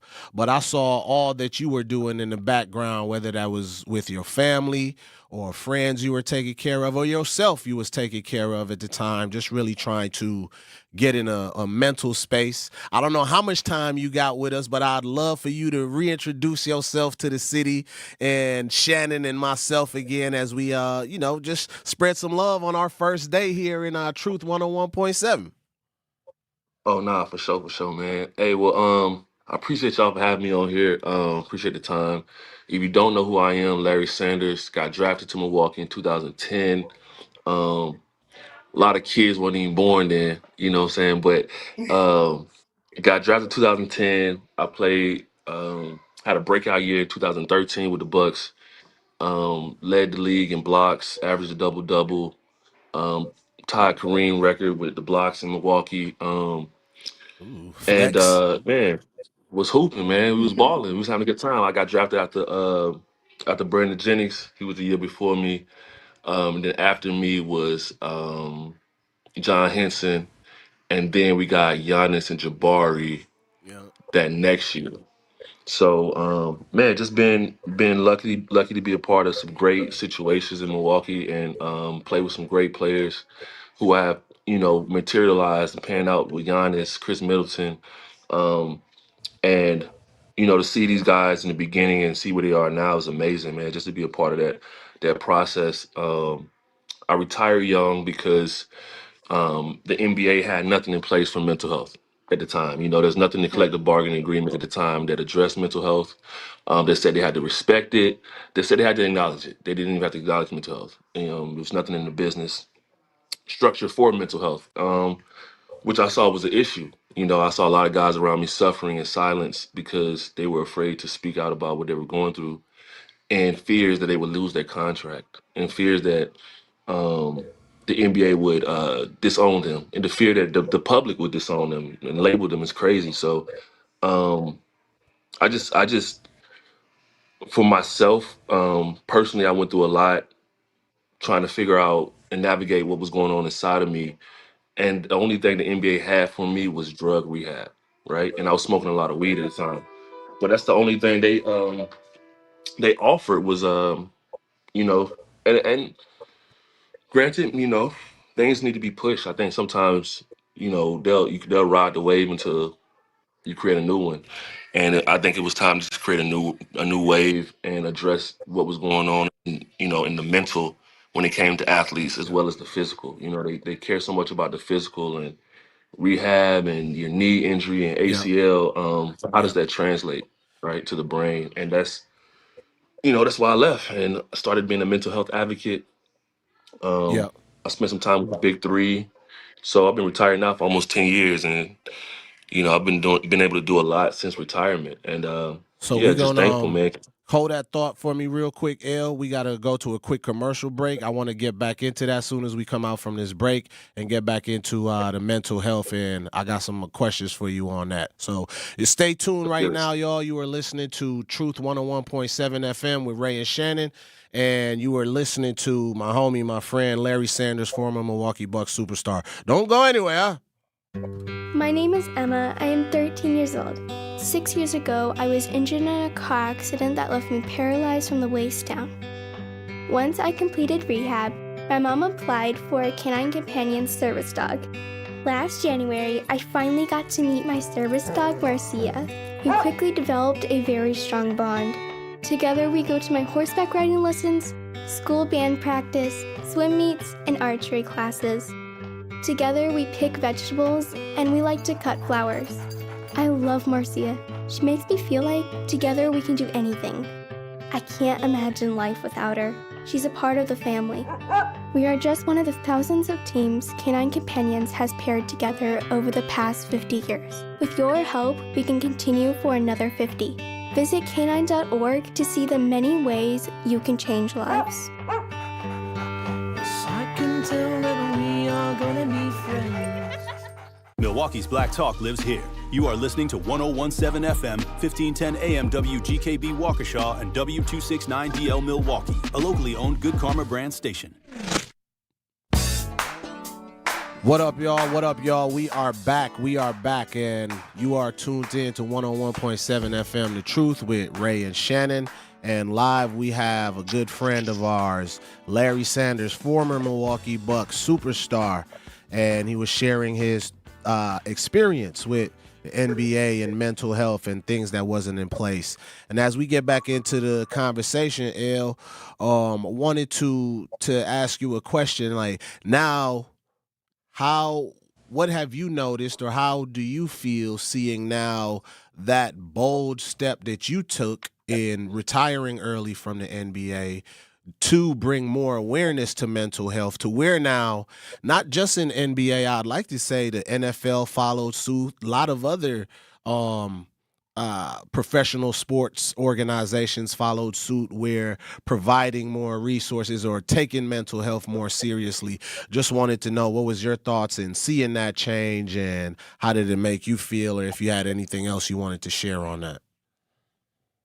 Yeah, I mean, it's amazing to see. If anything, it makes me feel like the pain was worth it, right? The struggle was worth it. Lost out a lot. I lost millions of dollars, and but I gained so much too. I gained on the mental side of things, my family, and I think that is also a huge lesson, right? I think the money can seem so enticing, you know, and it can be like almost a no-brainer. You know, they start throwing them M's at you, and double-digit M's is almost like people are like, duh.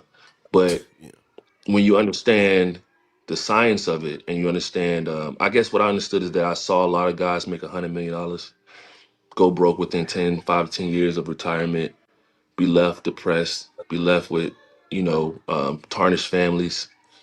So the recipe wasn't just to sit there and make a bunch of money. You know what I mean? That just wasn't it for me. Um, and I hope that's the message that others see as well. You know, is prioritizing your mental, prioritizing your family over a check. And I have to continue to show that decision is the right decision. You know what I mean? There's even pressure now. Like people say, okay, you left. There's even more pressure now in this decision than winning the NBA championship. You know, people, you win or lose the NBA championship. Everybody fighting for it. But okay, you don't make it, you go on vacation. If I don't make it, it can set an example for people. It can scare people to not trust their heart. You know, I have a lot of pressure to make this work, because I have to show, especially young Black boys, that there's another way, that you don't have to settle for what someone gives you, and they shouldn't be allowed to treat you any kind of way, no matter what. You're priceless. There's no $44 million. There's no $90 million. There's no $1 billion stamp that allows them to mistreat you, and that's the message. I hope that rings loud. Man, there's so much honor in that decision to step away and take care of your mental health. I think, like you said, like representation in this world matters so much, because like you mentioned, being thrown a certain amount of money can be enticing, and it can be almost like, well, if you walk away from that, you lost your mind already. But showing them that there is another way, and that you can stand firm on your decision and show that you've made the right decision to keep your mental health intact, and show other people that is what comes first. Man, that's heavy. That's a lot.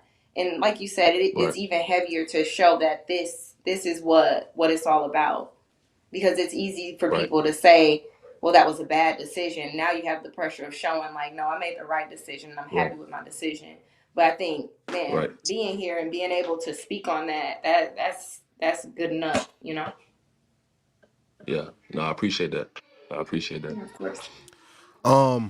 Another question for you, right? Pivoting, you left the NBA. I remember the conversation we had. Was on the top floor, and you were thinking about retirement, and you was just like, man, I'm trying to figure this out. But I felt like, even in, I was listening to you, I had a conversation, and even in you wondering like, man, I need to make this decision for my family, for my myself, and you still was reluctant to, because of all the love that you have for the city.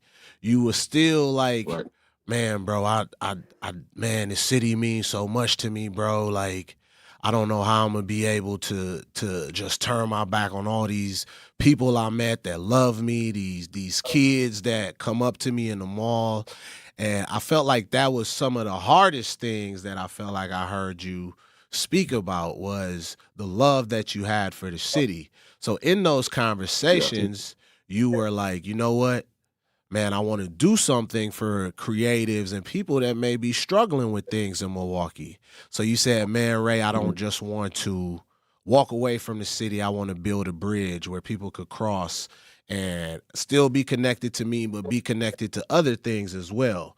So you created a incubator, essentially, in Los Angeles, California, and housed over 10 plus creatives. And I saw that humility in you, even when you said something to me. You was like, bro, ever since college, I've never had a chance to live by myself or whatever. So you still was like, I want to create a space where all of these people we'll live together, we'll build together, create together.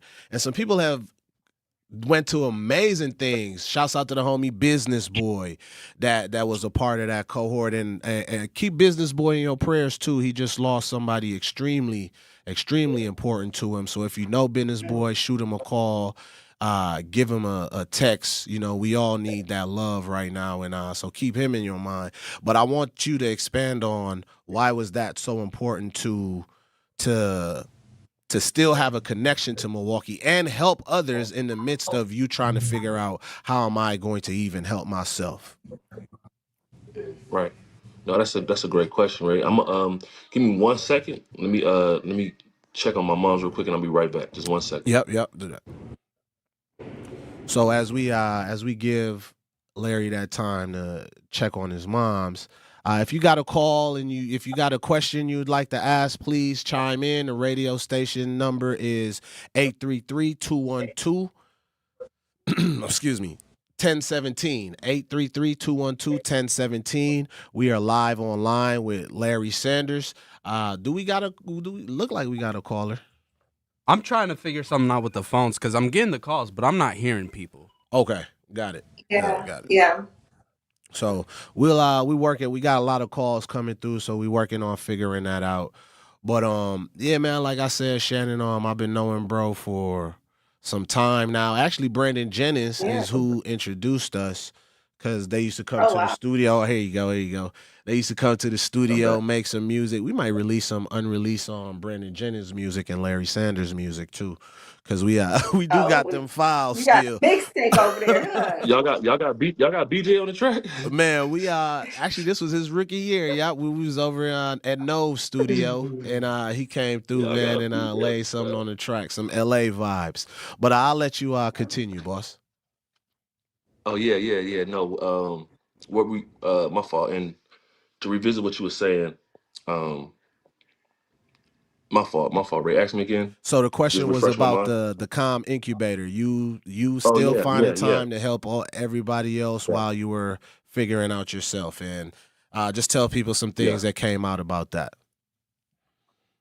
Well, I was in this position, right, and I had a little bread. I had just retired, and I wanted to go straight into passion, my passion work. Like I was making music already. I was already into the music scene, producing, but I was like, how can I give people what I've received so far? Opportunity, resources, coaching, right? Financial education. How could I take what I've learned or take my experience and give it to others and then watch them grow? Like that to me, that was the most amazing part of it. It was almost like a social experiment for me. Is that like, if I can combine, these different elements, how fast can I speed up the trajectory of this person's career? How fast can I build the foundation for these different individuals and artists? And I didn't really know what I was doing, but I knew what helped me, right? And I knew the concepts of teamwork and and learning the ins and outs of music. That's one thing too. It was a huge learning experience for me as well, because I surrounded myself with creatives that I admired. I had excelled in one field, and they admired me from basketball. But I admired Mo because he take great photos. I admired Biz because he made great songs. We had Ye Ali there. Different fashion designers in the house. We had a screenwriter upstairs. And now, since I've written short film, a movie, been on like a couple different TV shows, and that's just some of the stuff I learned from being around my screenwriter. So it was huge for me. It was like a boot camp for me as well. Just taking all that in and then providing resources for them. And like I said, man, like you saw it, Ray. Within a year, guys was taking off, man, and they ain't landed since. They ain't landed since, which is awesome. It's awesome to see that, man. With a little bit of effort, a little bit of attention, a little bit of energy, you can change the trajectory of someone's whole generational timeline. So that was the impact I wanted to make on people. And then going forward, this is, me and you, Ray, we talked about doing that same thing in Milwaukee years prior. Yep. Malcolm X Years Middle prior, we were School. trying to create an incubator. Come on, Malcolm X man. Middle We School. were looking for Yeah. a space to create an incubator to do these, to fuel artists, to help them. And we had this vision. And I think that when I left and then I moved to LA, it was like, I'm just gonna do it. And I think that's the approach that I've taken ever since I left the NBA when it came to anything. Like, I'm just gonna do it. I have to put it out there. I have to create it, and then whatever happens after that point, it happens. But I'm definitely a doer. So yeah, Con was amazing, and now it's transitioned to Her Loss, which is my clothing line. So still working with artists, still creating, still doing the music, more artist management and development now, rather than more development than management at this point. I'm more into helping, develop artists and not so much house them and do all that stuff, even though that was great. And it may be in the future as well, but I really love developing artists. So Man, you being real humble. Before we let you go, we got another guest about to come in studio, but you and Biz actually got a platinum plaque from some of those records y'all was making in there. You got you a plaque off of that. Tell the people about that, man. They only see the basketball player, they don't see the creative. yeah, we got a plaque on the wall for sure, man. Shout out to the whole team. But yeah, we worked on a beat, and it was crazy because I had never sent any of my music out to any artist. That was the first beat I really ever sent out to anybody. And you know the story, bro. Drake sent the record back. Yeah. He cut the record, and we had been sitting on this Drake record for like 2 years, a year before Party released it on his album.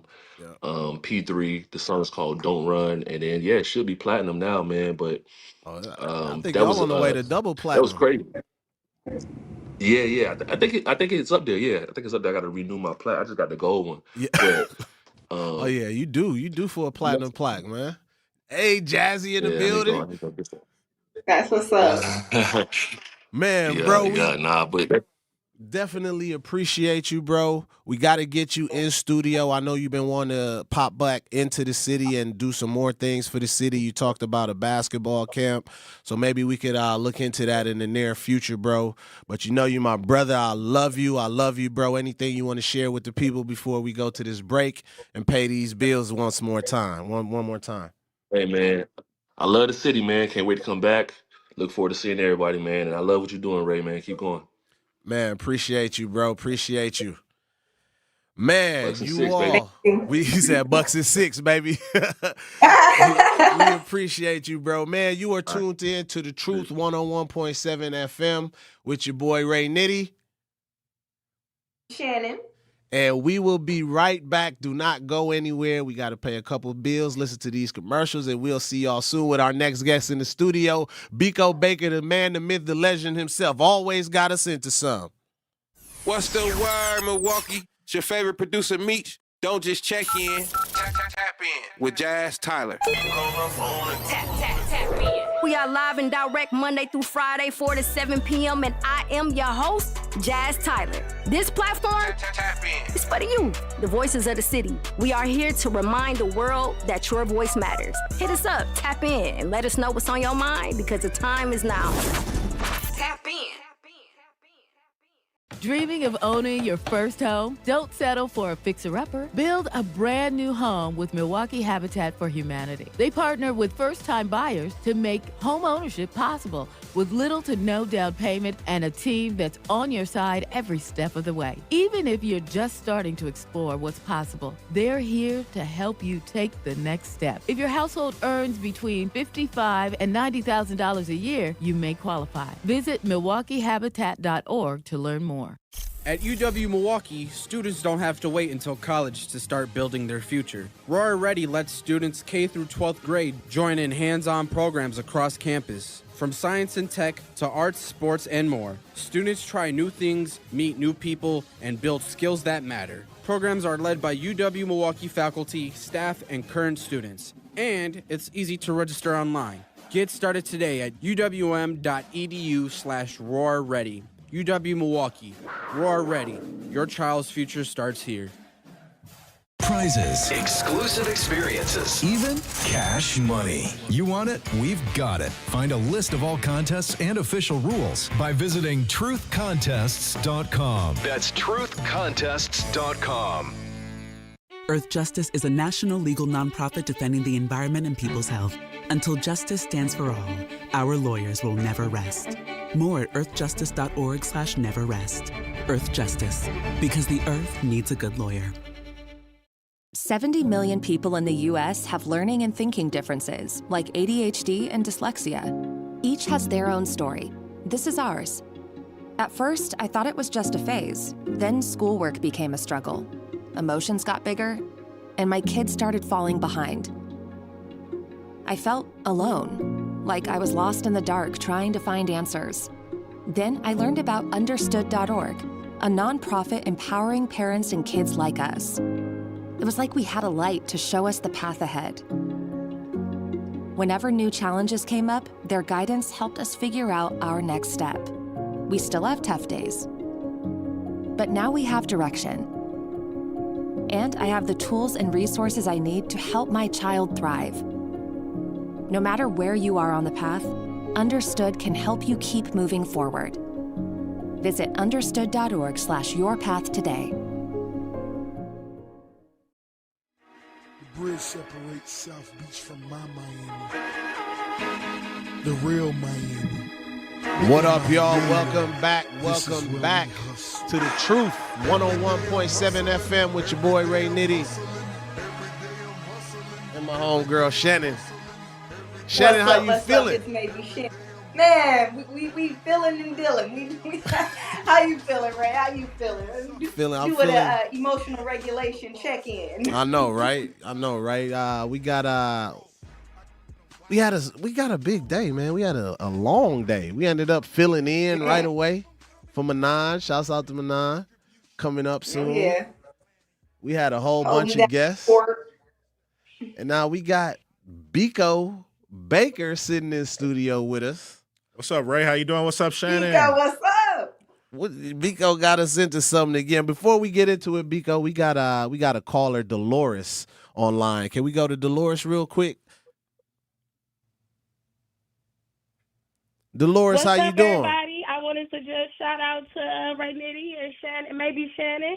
I want to let shout out and say y'all keep up the good work. I hear y'all doing y'all thing, y'all working. Thank you. And I also wanted to give a shout out to a couple of businesses in the city. Go ahead, shout them out. We uplifting the town. Okay, we shouting out Plastic Cove, Kids is Yeah. Friendly. We got a step above child care. We got My Little Dreamers child care. Yeah. Let's do it. All right, shout it And out I there. also heard that maybe Shannon do her thing with some makeup. Yeah, I heard that too. Oh yeah. Somebody in the background said, "Yeah, I heard that too." I heard that too. Matter of fact, I might need a touch-up, baby. I know that's right. Thank you for calling in. Keep listening in. We're going to keep elevating every day. Every day it's just going to get better and better, and we're going to have more fun with this. Okay, no problem. Okay. Thank y'all for calling in. Once again, if you want to call, the listener line number is 833-212-1017. 833-212-1017. Biko, how you feeling, man? What's up, Ray Nitty? Man, so please share with the people, one, a little bit about yourself, because I know you. I know your creative background. I know your connection to the music industry. And I know a lot of people may not know all of these amazing accolades that you have. People may just know you from the violence interruption spaces and the civic engagement spaces. But I felt like I know you from a space before that, and you was using voter education and things like that as a way to empower young people like myself. We met when I was 17. Obviously, I was a totally different youth back then.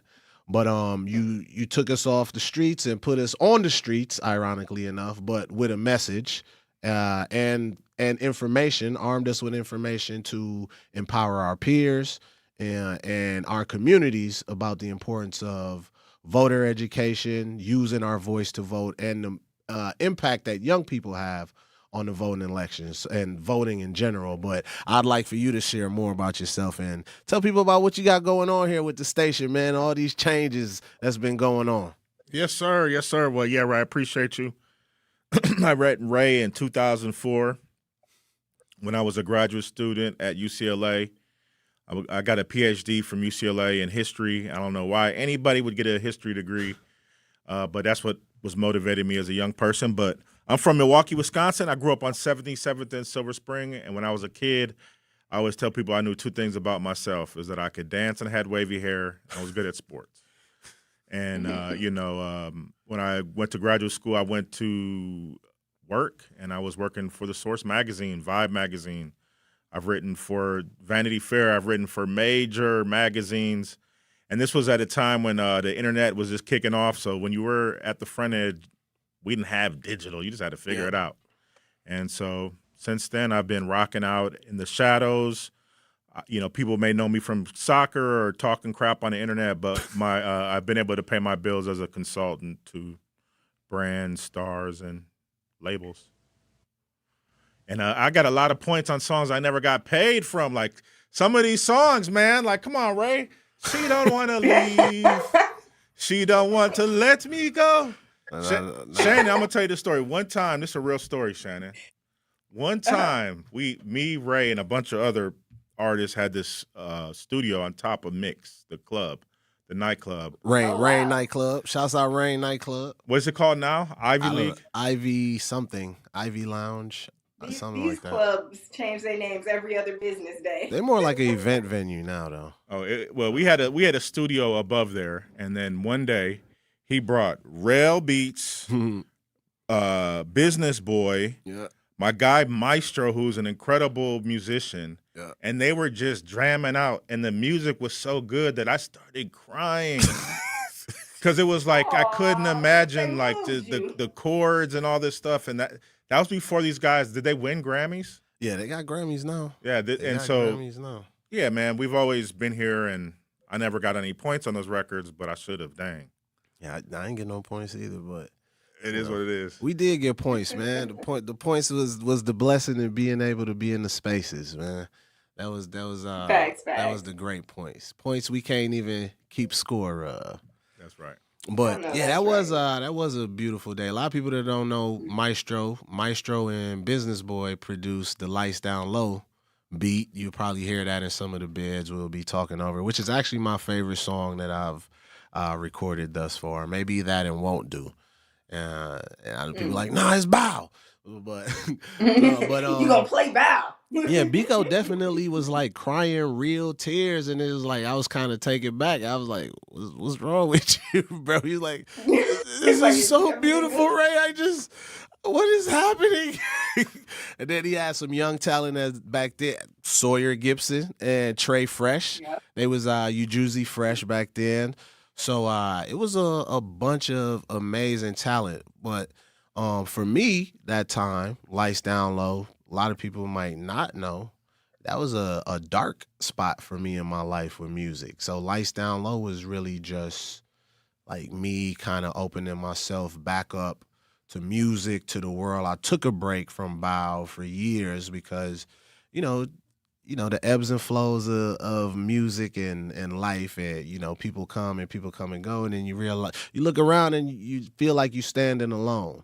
So those days were dope for me upstairs from Rain because I felt like I got to fully immerse myself in the music I wanted to create, the sounds I wanted to put out. But we're not talking about me right now, man. We're talking about the impact you had on people like myself.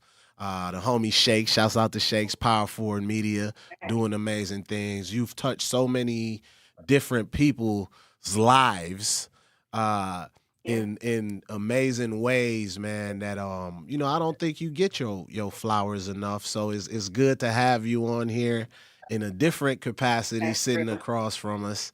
And Shannon, you got a Biko story? I got a Biko story, but I want you to share a Biko story. I feel like in general, Biko has like a talent in itself. Like obviously he is talented, but he also has a talent of finding people that are special or that have a certain talent, and he can put them anywhere. Like when I describe Biko to people, I'm like, he does a lot, and I don't exactly know how to start because we were just talking. He is a professor. He like Biko got to tell you about him, you know, himself. That's the best way to do. So I'm happy to have him here and be able to describe himself to people because he does so much. His hands is in so many pots, and he's so good at everything. I don't even know how one becomes a Biko Baker. Oh, that's a lot of pressure. But you know, I think but it's true. You know, the thing is, I know that I'm like the big homie to you guys, but I'm only a little bit older than you. And I think the greatest thing is that I grew up at a time with an era of people like Muhib Dyer, Kwabena Nixon, Gerard Blanks. You know, so many dope people, Element Everest. So many dope people in this city who are doing great stuff, and I had to learn how to be my own self. Could you imagine hanging out with Kwabena and Muhib every day and then like having to believe that you're dope too? That's crazy because they're so talented. I mean, Muhib looked like he should be a movie star. You know, he got green eyes and talk like Malcolm X. It's incredible. And so it's incredible. That's the era that I come from, and so you know, I think I'm excited about this time because with the Milwaukee Black Media Trust, the trust is made up of incredible people who believe in Milwaukee, and the board is made up of people like Mark Wade and Chris Moreau who have so much radio experience. And so we're going to try to tie it all back with all the talent that's here, and Milwaukee is now a national, you know, cultural destination, and so we're going to turn up and do our best. Could you go ahead, Shannon? I apologize.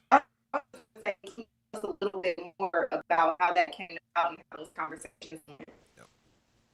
Yeah, I think Shannon was asking how they came about, and you know, I think that you know, this is an amazing opportunity. Sage Will, who is the owner of Civic Media, and you know, Craig Karmazan were just talking about ways to give the truth life after this moment, and you know, it's I don't know. I don't really, the universe, the Holy Ghost, the Spirit, it just all aligned. And, you know, the people that are on the board and trust, you know, Shannon, sometimes I'll give you a last minute call to do something. And they were people who believed enough into the mission to sign up. And so we got a lot of work to do. This is the first day. We're going to get all the glitches together. And we're excited to be down here at the 3rd Street Market Hall. It's such a great opportunity for Good Karma to continue to let us be here in the American Family Insurance Studio.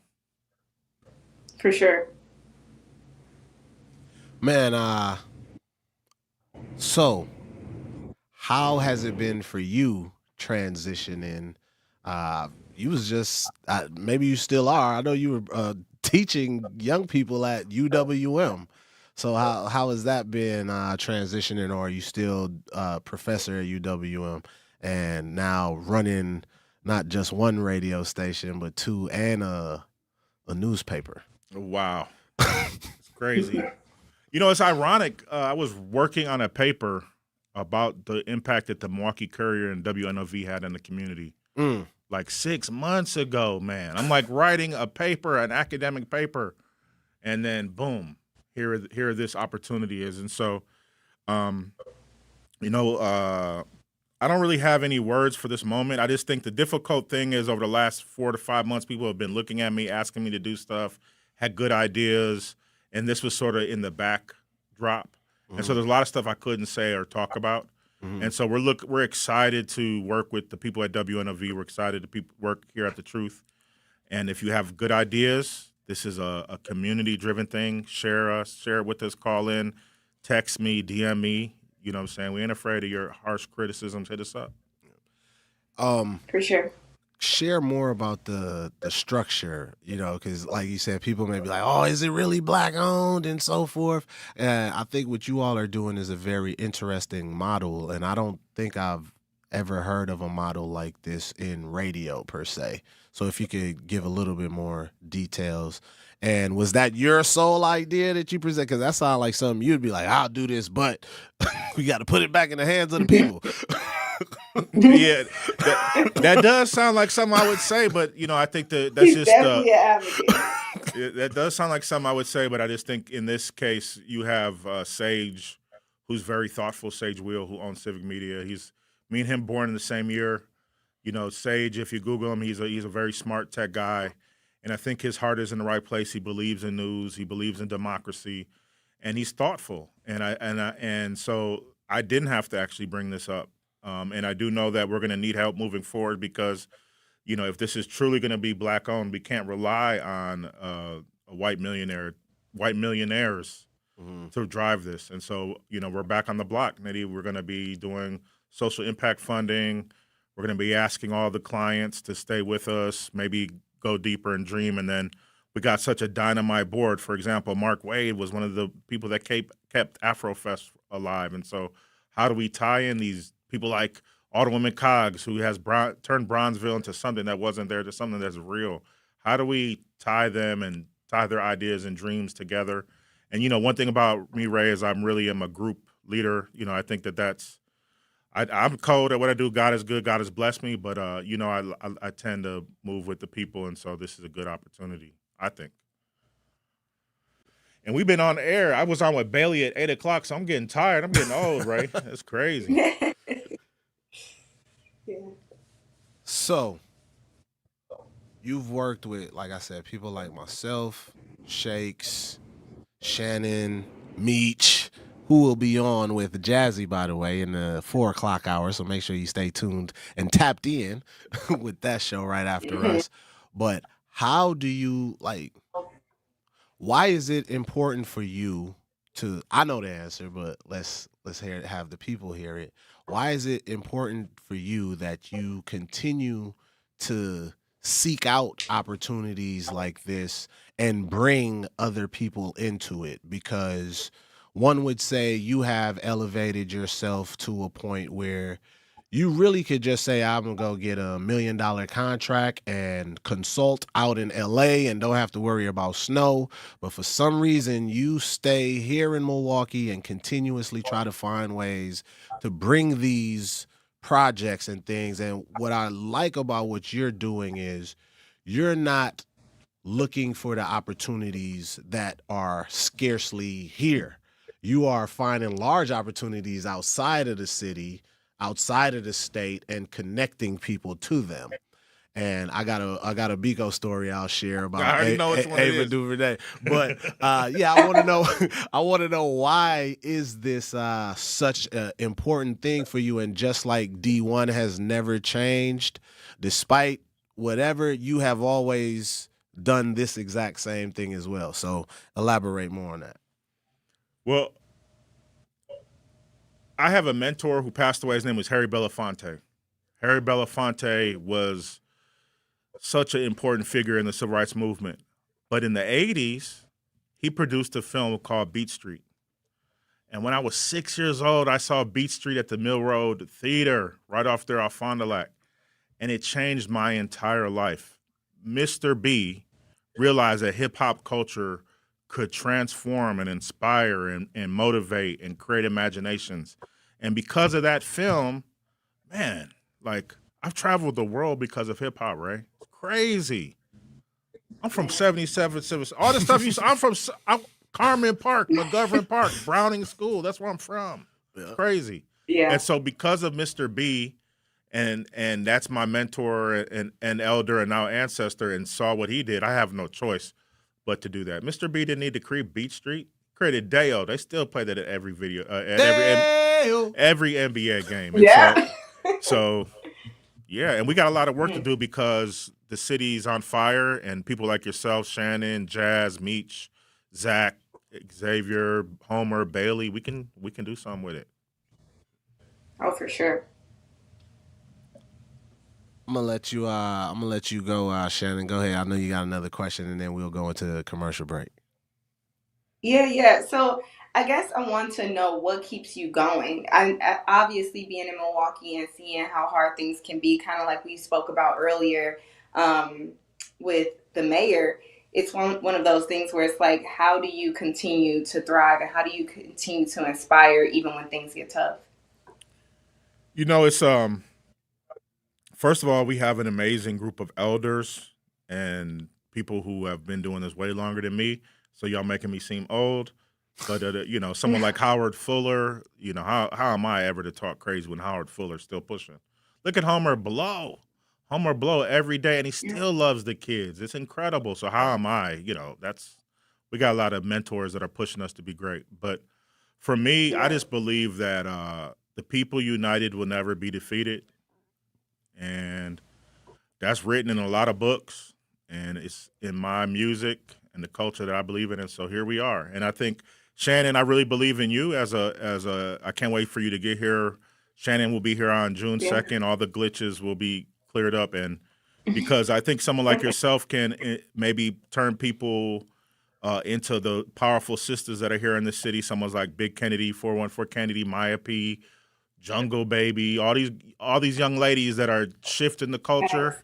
And I think you're like, the top of that. And so I already know what Ray can do. Ray has more songs that you have never heard, that are hits. Really? Man, I'm telling you, got at least 20. I might put them You out. You might have to pull them out. My sister we was might like, Ray gotta debut 'em play on the Truth. Bow on repeat. That's a hit. I was like, I don't know about us just playing Bow the whole 4 hours, but We might release some unreleased music on the Truth. Get it cleaned up. we and need release it on that. the We Truth. need that. Give the people what they asking for. They need more Ray Nitty. So before I give y'all any more Ray Nitty, we got to go pay some bills real quick. So please do not go anywhere. Stay tuned. We got our live in studio guest, Dr. Biko Baker. People will be forgetting to put the doctor respect on your name, man. So I'm gonna make sure I give you that And it respect. ain't the type of doctor. It ain't the type of Dr. Cheyenne Bryant was. Oh, It's the real thing. I got it. Y'all stay tuned, man. Don't go anywhere. You are listening to Ray and Shannon live on Truth 101.7 FM. Life's better with American Family Insurance because we know you love working weekends. If it means working on your dream home, both inside and out. And we're here to help protect those dreams so you can enjoy peace of mind. Save up to 40% when you bundle home and auto. American Family Insurance. Get a quote and find an agent at amfam.com. Products, pricing, and availability vary based on where you purchase insurance and by state. Some exclusions apply. American Family Mutual Insurance Company, SI, and its operating companies, 6000 American Parkway, Madison, Wisconsin. Good Karma Brands is proud to be an equal opportunity employer, providing equal employment, development, and advancement opportunities to all teammates and applicants. To learn more about careers with us, please send an email to talentacquisition@goodkarmabrands.com. That's talentacquisition@goodkarmabrands.com. Tap into the best power hour in radio In Milwaukee in County, Milwaukee. equity means making sure everyone has a real chance to thrive. That's why the Milwaukee County Office of Equity works to help remove barriers, strengthen community connections, and support fair access to opportunities across Milwaukee County. Want to learn what they do, explore resources, or find ways to get involved? Just search Milwaukee County Office of Equity online. Milwaukee County Office of Equity, advancing equity for all Milwaukee County residents. For more information, search Milwaukee County Office of Equity online. I love the exercise classes here at the Senior Center. Me too. I'm trying to eat healthier too, but it's expensive these days. I know, and that's why I use benefitscheckup.org. I learned I can get help paying for groceries. Benefitscheckup.org? Yes, benefitscheckup.org is a free service from the National Council on Aging. For free? I'm going to benefitscheckup.org today. This is the Bloomberg Black Business Beat. We're learning more about comedian turned media mogul Byron Allen's plans for BuzzFeed now that he's majority owner and CEO. I mean, we're going after YouTube. Okay. Get your mind around that. Allen stopped by Bloomberg and spoke to Bloomberg TV's Romaine Bostick about his big plans to make BuzzFeed into what he's framing as a free TV super app that combines news, weather, and entertainment content. He's already got a big part of that infrastructure with another one of his businesses called Local Now. Local Now uses artificial intelligence and proprietary software to curate, aggregate, and stream super hyper-local news, weather, sports, and traffic. Geofence to your zip code. Yeah, it is magnificent.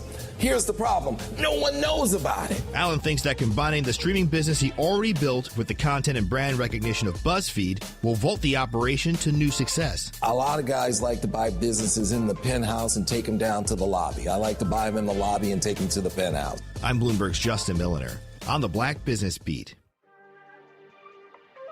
Was that a DJ Brother Z exclusive?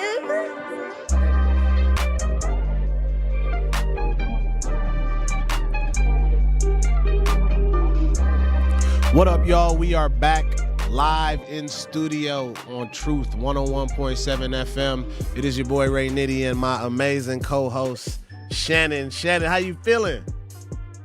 What's up? What's up? I'm feeling good, doing good, living good. We live, baby. We live, baby. Man, Biko, how you feeling, man? Tell us how you feel about everything. How is it sounding so far? No, this is great, Ray. You're doing a great job. Shannon, you're doing a great job, and I'm really excited about the relationship that with the Good Karma team for allowing us to stay here. This is amazing. It's historic. Really is historic when you think about it. So yeah, thank you. So definitely. If you had, I got one question, Shannon, and then I'll pivot to you. And then after you, I'll share my Biko story and when we close out. But I definitely want to hear that Biko story. Yeah, these are always good.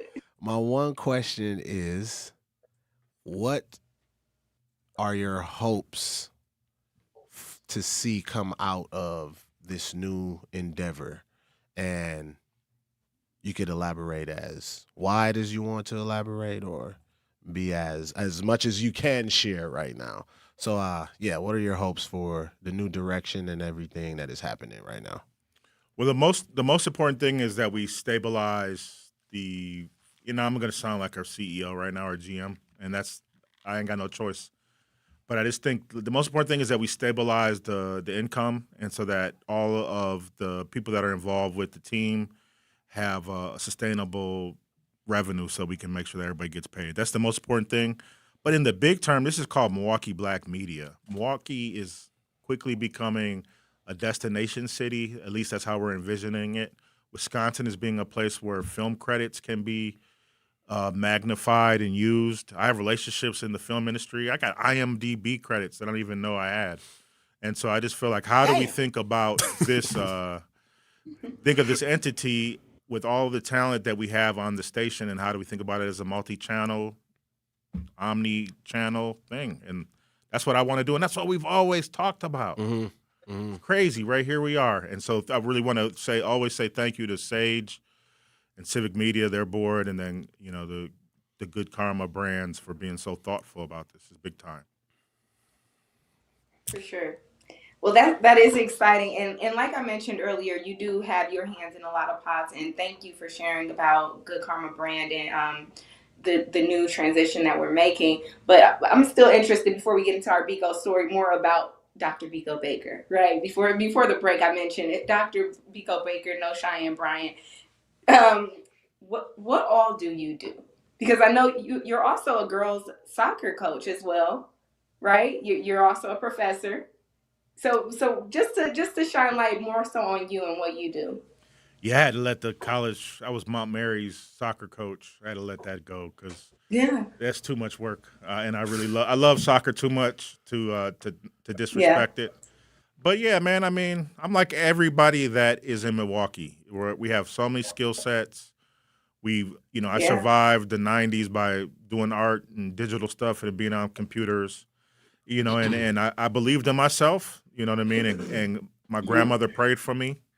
And so, I'm still currently a professor at UWM. I'm on a teaching faculty. I work in the African and African Diaspora Studies department. I teach between 3 and 4 classes a semester. I have about 350 students each semester. And the thing is, this is a great bridge for UWM. We'll see some of our students coming on to be interns at both the paper and the radio.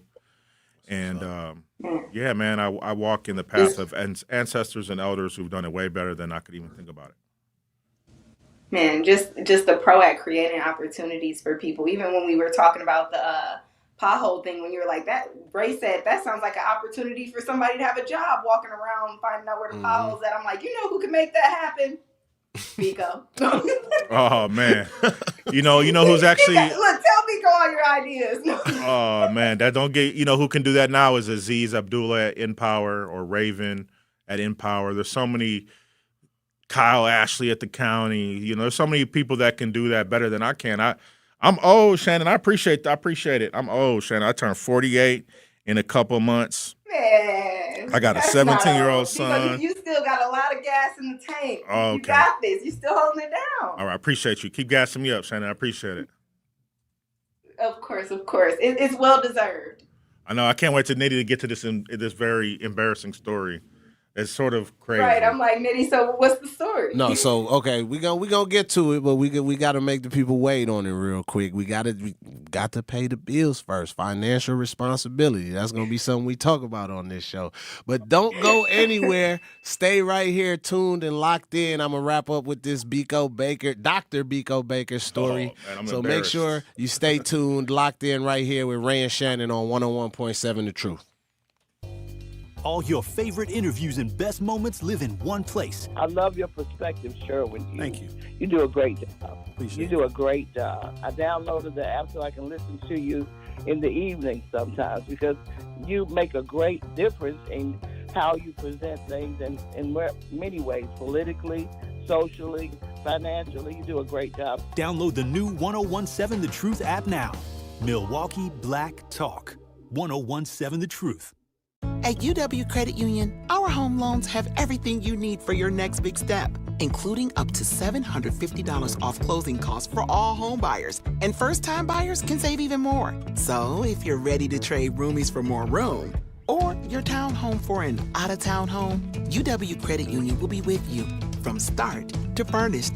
UW Credit Union. Apply online today. Equal housing lender. Credit may be limited as required by program. Visit uwcu.org for details. Gruber Law Office.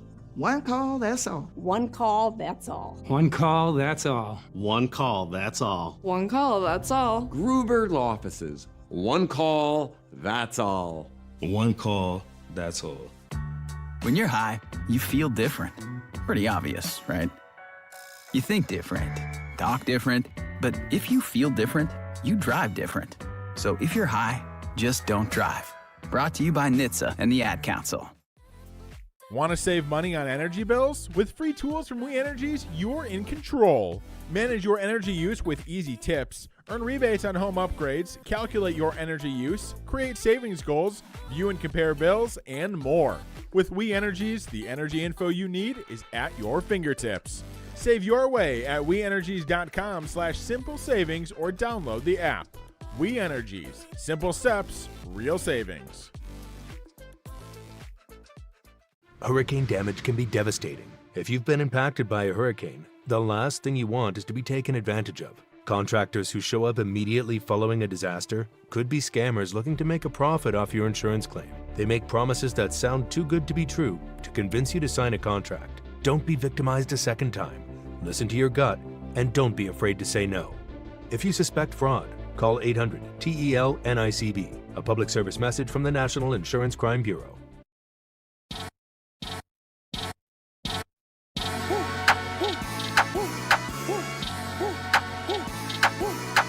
What up, y'all? What up, y'all? Welcome back. Welcome back. You are listening to Ray and Shannon live on 101.7 The Truth. We got in studio the homie Dr. Biko Baker, the man, the myth, the legend himself. Always got us into something. Biko Baker. How you feeling, man? I'm good, man. What a day. What a day. What a historic day. So you ready for this story? Been a big day. You ready for this story, Shannon?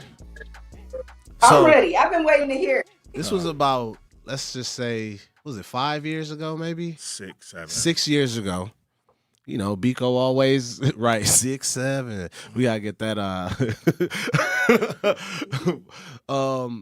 Biko gets a call. He's got a consulting contract for Ava DuVernay. I'm saying her name right? Yes, So tell the people who Ava is, by the way, like, just for the people that may not know who she is and what she's done. Yeah, Ava DuVernay is perhaps one of the most balling black women in Hollywood. Director, producer, you know, Wrinkle in Time. Wrinkle in Time. You know, 13. Baller black woman. Just got like, what, $1 billion budget to build her new studio and production company, Array. Yeah, Array. Yes, sir. How you?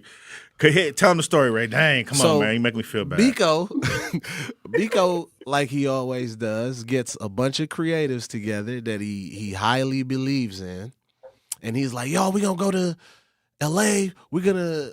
This is the launch of her production studio, Array Campus, right? Sort of. That's not really what was happening. Soft launch. It was, yes. For context, Kellogg's Foundation is sponsoring. Right. Okay, Ray. Now you're making me feel even worse. Okay, cool. So Kellogg's Foundation is sponsoring this large event. I'm seeing it was the governor of Atlanta at the time. She was in there. Yes. Stacey Abrams. Stacey Abrams was in there. I'm seeing all of these amazing actors and actresses, all these phenomenal people. And we are tasked with running the live stream and getting a lot of social media content out, capturing stuff and so forth. And we're finding it was the day before. Yeah. She has like this big old conference table. Everybody on her team is at this table. I'm like, damn.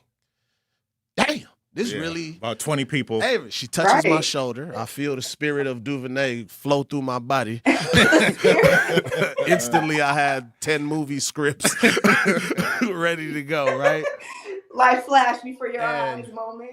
She's asking her team a lot of tough questions. Like, it's no longer this warm, bubbly, beautiful woman that walked in. She's like on her businesswoman stuff. Now, like, this is a big day coming up. I want to make sure everybody's on point and doing what they got to do. So next day we go back to the Airbnb. We get our orders and tasks and so forth.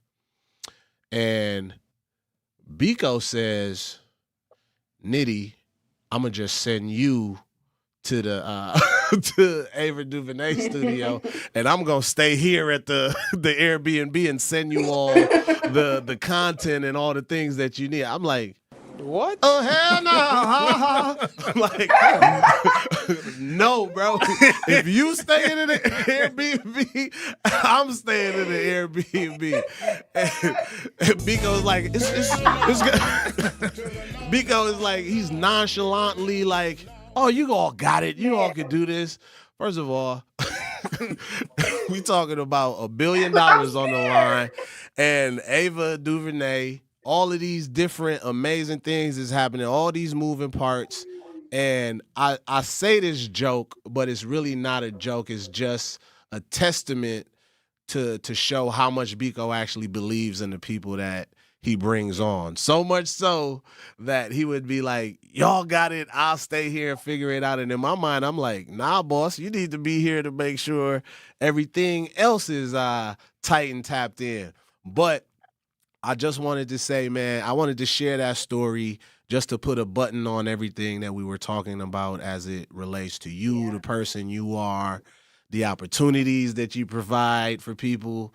And you've always been somebody that believe in people despite how much fear they may have of themselves. So I thank you for that, man. You've always provided me opportunities from 17 to now at the age of 42. Yes, I'm 42. Melanin still shining. But yeah, bro, I just wanted to give you your flowers on that. And as nerve-wracking as it was, I just wanted to say thank you for it, man. Shannon, any closing thoughts you want to share before we wrap it up? Man, just saying, Biko is truly a visionary. He can see it before anybody else sees it. And like you said, like, you could be scared and not have the confidence, but he knows you can do it and everything just works out. And you're like, oh, what was I scared about? So, like you said, it's just a testament to who he is and how things work. So thank you so much. And man, shout out to Ray. Shout out to all our guests. This was a great show and happy to be here. Once again, y'all, thank you all. That is our time. Do not change the station. You have a phenomenal, impactful Black woman that I'm super, super, super proud of, that is about to get y'all tapped into everything in the city, working alongside another good friend of mine's, Meech, producer Meech. Stay tuned. Don't go anywhere. You are now listening to Ray and Shannon signing off, but coming up next, we have Jazzy and the Tapped In with Meech. So don't go anywhere, y'all. Just have a good time. Thank y'all once again, and that's our time.